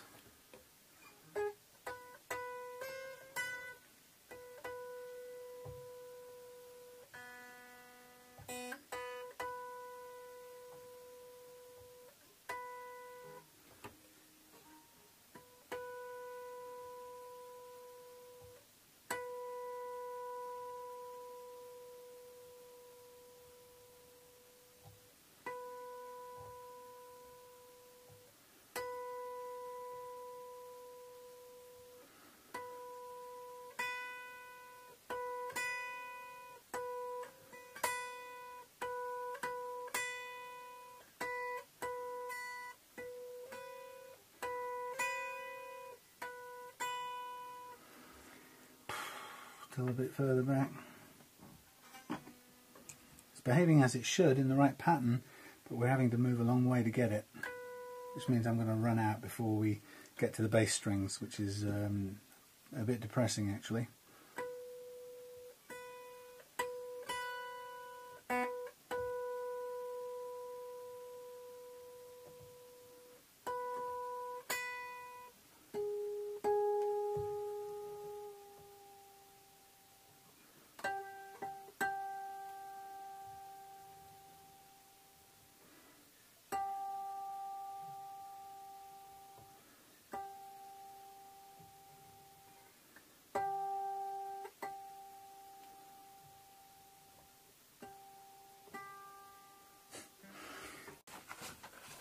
Yeah, batteries ran out, of course, somewhere in the middle of that, and as a result, you were saved the sort of misery of me doing the last bit of tuning or intonation. Anyway, we're kind of getting there.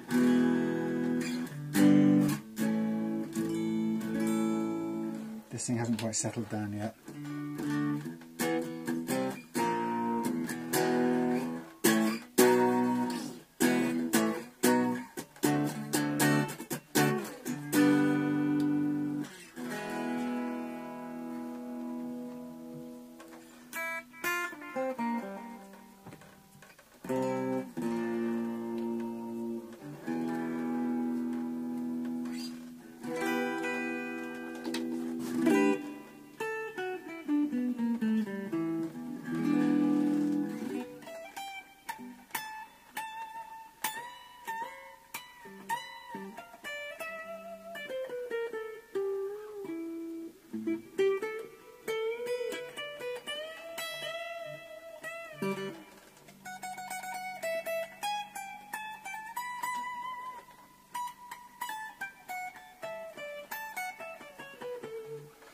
Tiny bit more tweaking to do on the action really, but nearly there.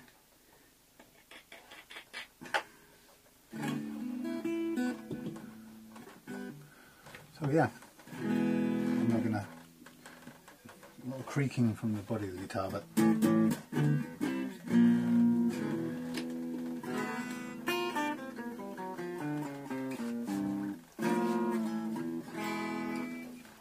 tune because I've tightened the action.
See, now the thing is, it may be this might need a tiny bit more relief.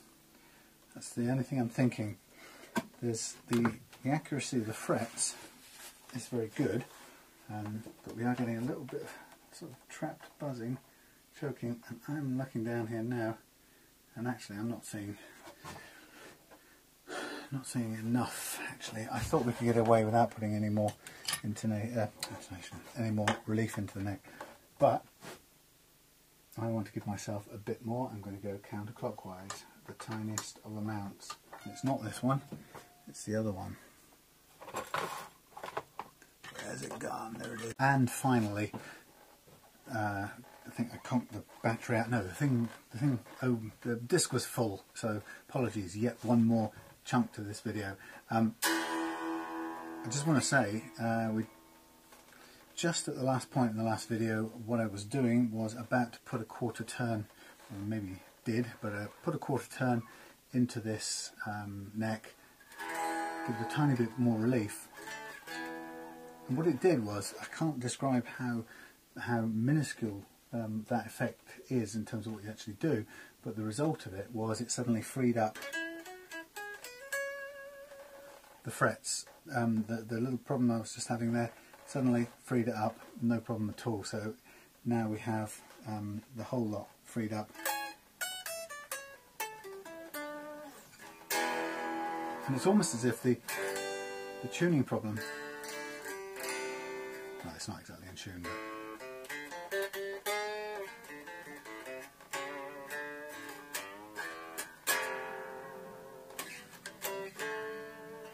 yeah, it was like the tuning suddenly stabilised as well. I don't know how these things work, but anyway, that, folks, is the end of this video. So however long it took, it's now Friday night, turning into Saturday morning, nearly, and I am going to take, no, I'm not going to take it anywhere. I'm now going to put, no I'm not, I'm going to take the stickers inside, because I can't remember what number this is. I think it's 22, but I'm going to give it a quick polish over, but that is pretty much all done. Bit of the old spray polish coming up now, front and back, and I am happy with what we've got. A brilliant job on this thing. Probably a bit longer than I'd imagined it would take, actually, but I don't begrudge it. It's well worth the time. It's turned out to be a fabulous one to get done. The thing that just really pleases me is how it went from, I mean, when I got it, or the state it was in earlier on, it was pretty dire actually. The neck was over relieved, it was slightly twisted, and the intonation was out, and we lost a whole load of notes up here, they just weren't playing. So to have what I'm finding is there's something about the process of levelling the neck out, levelling the frets, and then coming back from scratch and going through it logically, step by step, to get it back to where it should be. That process seems to cure most of these ills, and it's really, really good to see it happening. When such a thrill when I put the strings on and just heard that first blast of where the notes played out. Just know that it's changed, completely changed the whole dynamic of the guitar from what it was before. So it's this wonderful secret or set of tricks that bring these guitars back to life. You know, and although I knew holding it on Tuesday when Rory gave it to me, picked it off the seat of his car and handed it over to me, I'm getting able to tell now when it's a good un or a bad un, and I could tell straight away it was worth working on. And you know, to bring it back and then to be able to work this little miracle on it is such a buzz. But if you'd have seen it on Tuesday night, it really was a worn out and somewhat unloved bag of rust and grease and goo. So I'm just going to put the scratch plate back on now to make it complete its authentic look. But yes, a real thrill to be able to do this, and you know, with relatively little money spent. It's just more about the time and the effort in making it work. So we have got this little screw here, which I'm going to put on. Give this a clean. Yeah, so hopefully that was useful. I'm not sure at all about whether I'm going to intend to sell this guitar or not. If I don't, then this is just maybe a useful video to anyone who's looking to do a similar job on a similar guitar. If I do sell this guitar, then hopefully what you've seen in this video will convince you that you've got a very good quality guitar in this, despite it being a Gould, which not many people have heard of. I hadn't really paid much attention to a Gould before, but actually, having done the work on it now, I'm very confident this is going to be a fun guitar to play. It's very, what's the word, not sedate, it's stable, that's what it is. It's a nice solid quality piece of kit, and it's got a very stable feel to it.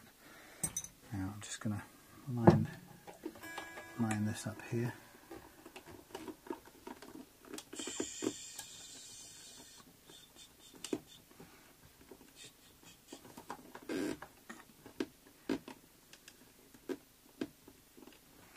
Come on, in you go. Something like that. Just put this under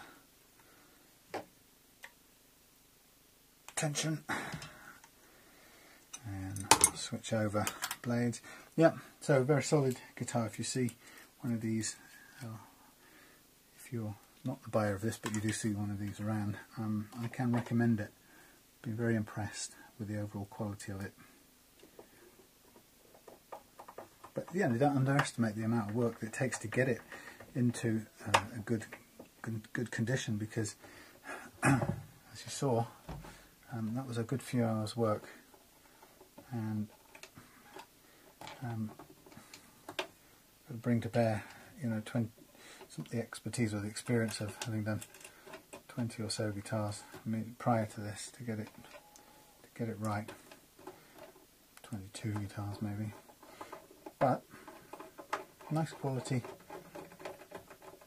I'm going to now enjoy, I guess that's the word, getting used to it. I think a guitar like this, you have to let it settle in and make minor modifications to it. Little tweaks, for example, you know, making small changes to the action as we go. But all told, that's in pretty good nick. Now, which way up is this going to want to go? That way. Not convinced about this thingy plate. It's not a shape that I would use. Not only that, the screws that hold it on are, sorry, I'm staring at my head. The screws holding this on are little slotted screws, that makes the whole thing a bit difficult. But that's how it came, so that's how it's going to go back in for the time being, until such time as I can find something more user-friendly. But since it's the last tiny touch in this little saga for tonight, as I say, I'm going to take it indoors now. I'm going to put the sticker on, the serial number, the Reloved serial number, which I think is number 22, right? And then tomorrow if it's sunny, which I think it's going to be. I'll do some pictures out on the deck. Not that I'm immediately planning to sell this thing. I want to live with it for a bit first. But in case I do, then it's I've got the pictures ready to go. And all I'll need to do is give the guitar a clean, or maybe change the strings if it's a couple of months down the line. But right now, it's going to go and hang on a peg indoors. Right, there we have it. Da, da, da, da, da, da. Okay, thank you for spending the time with me. Hope you learned something. I hope you buy the guitar actually if it's for sale. So see you again at Reloved Guitars.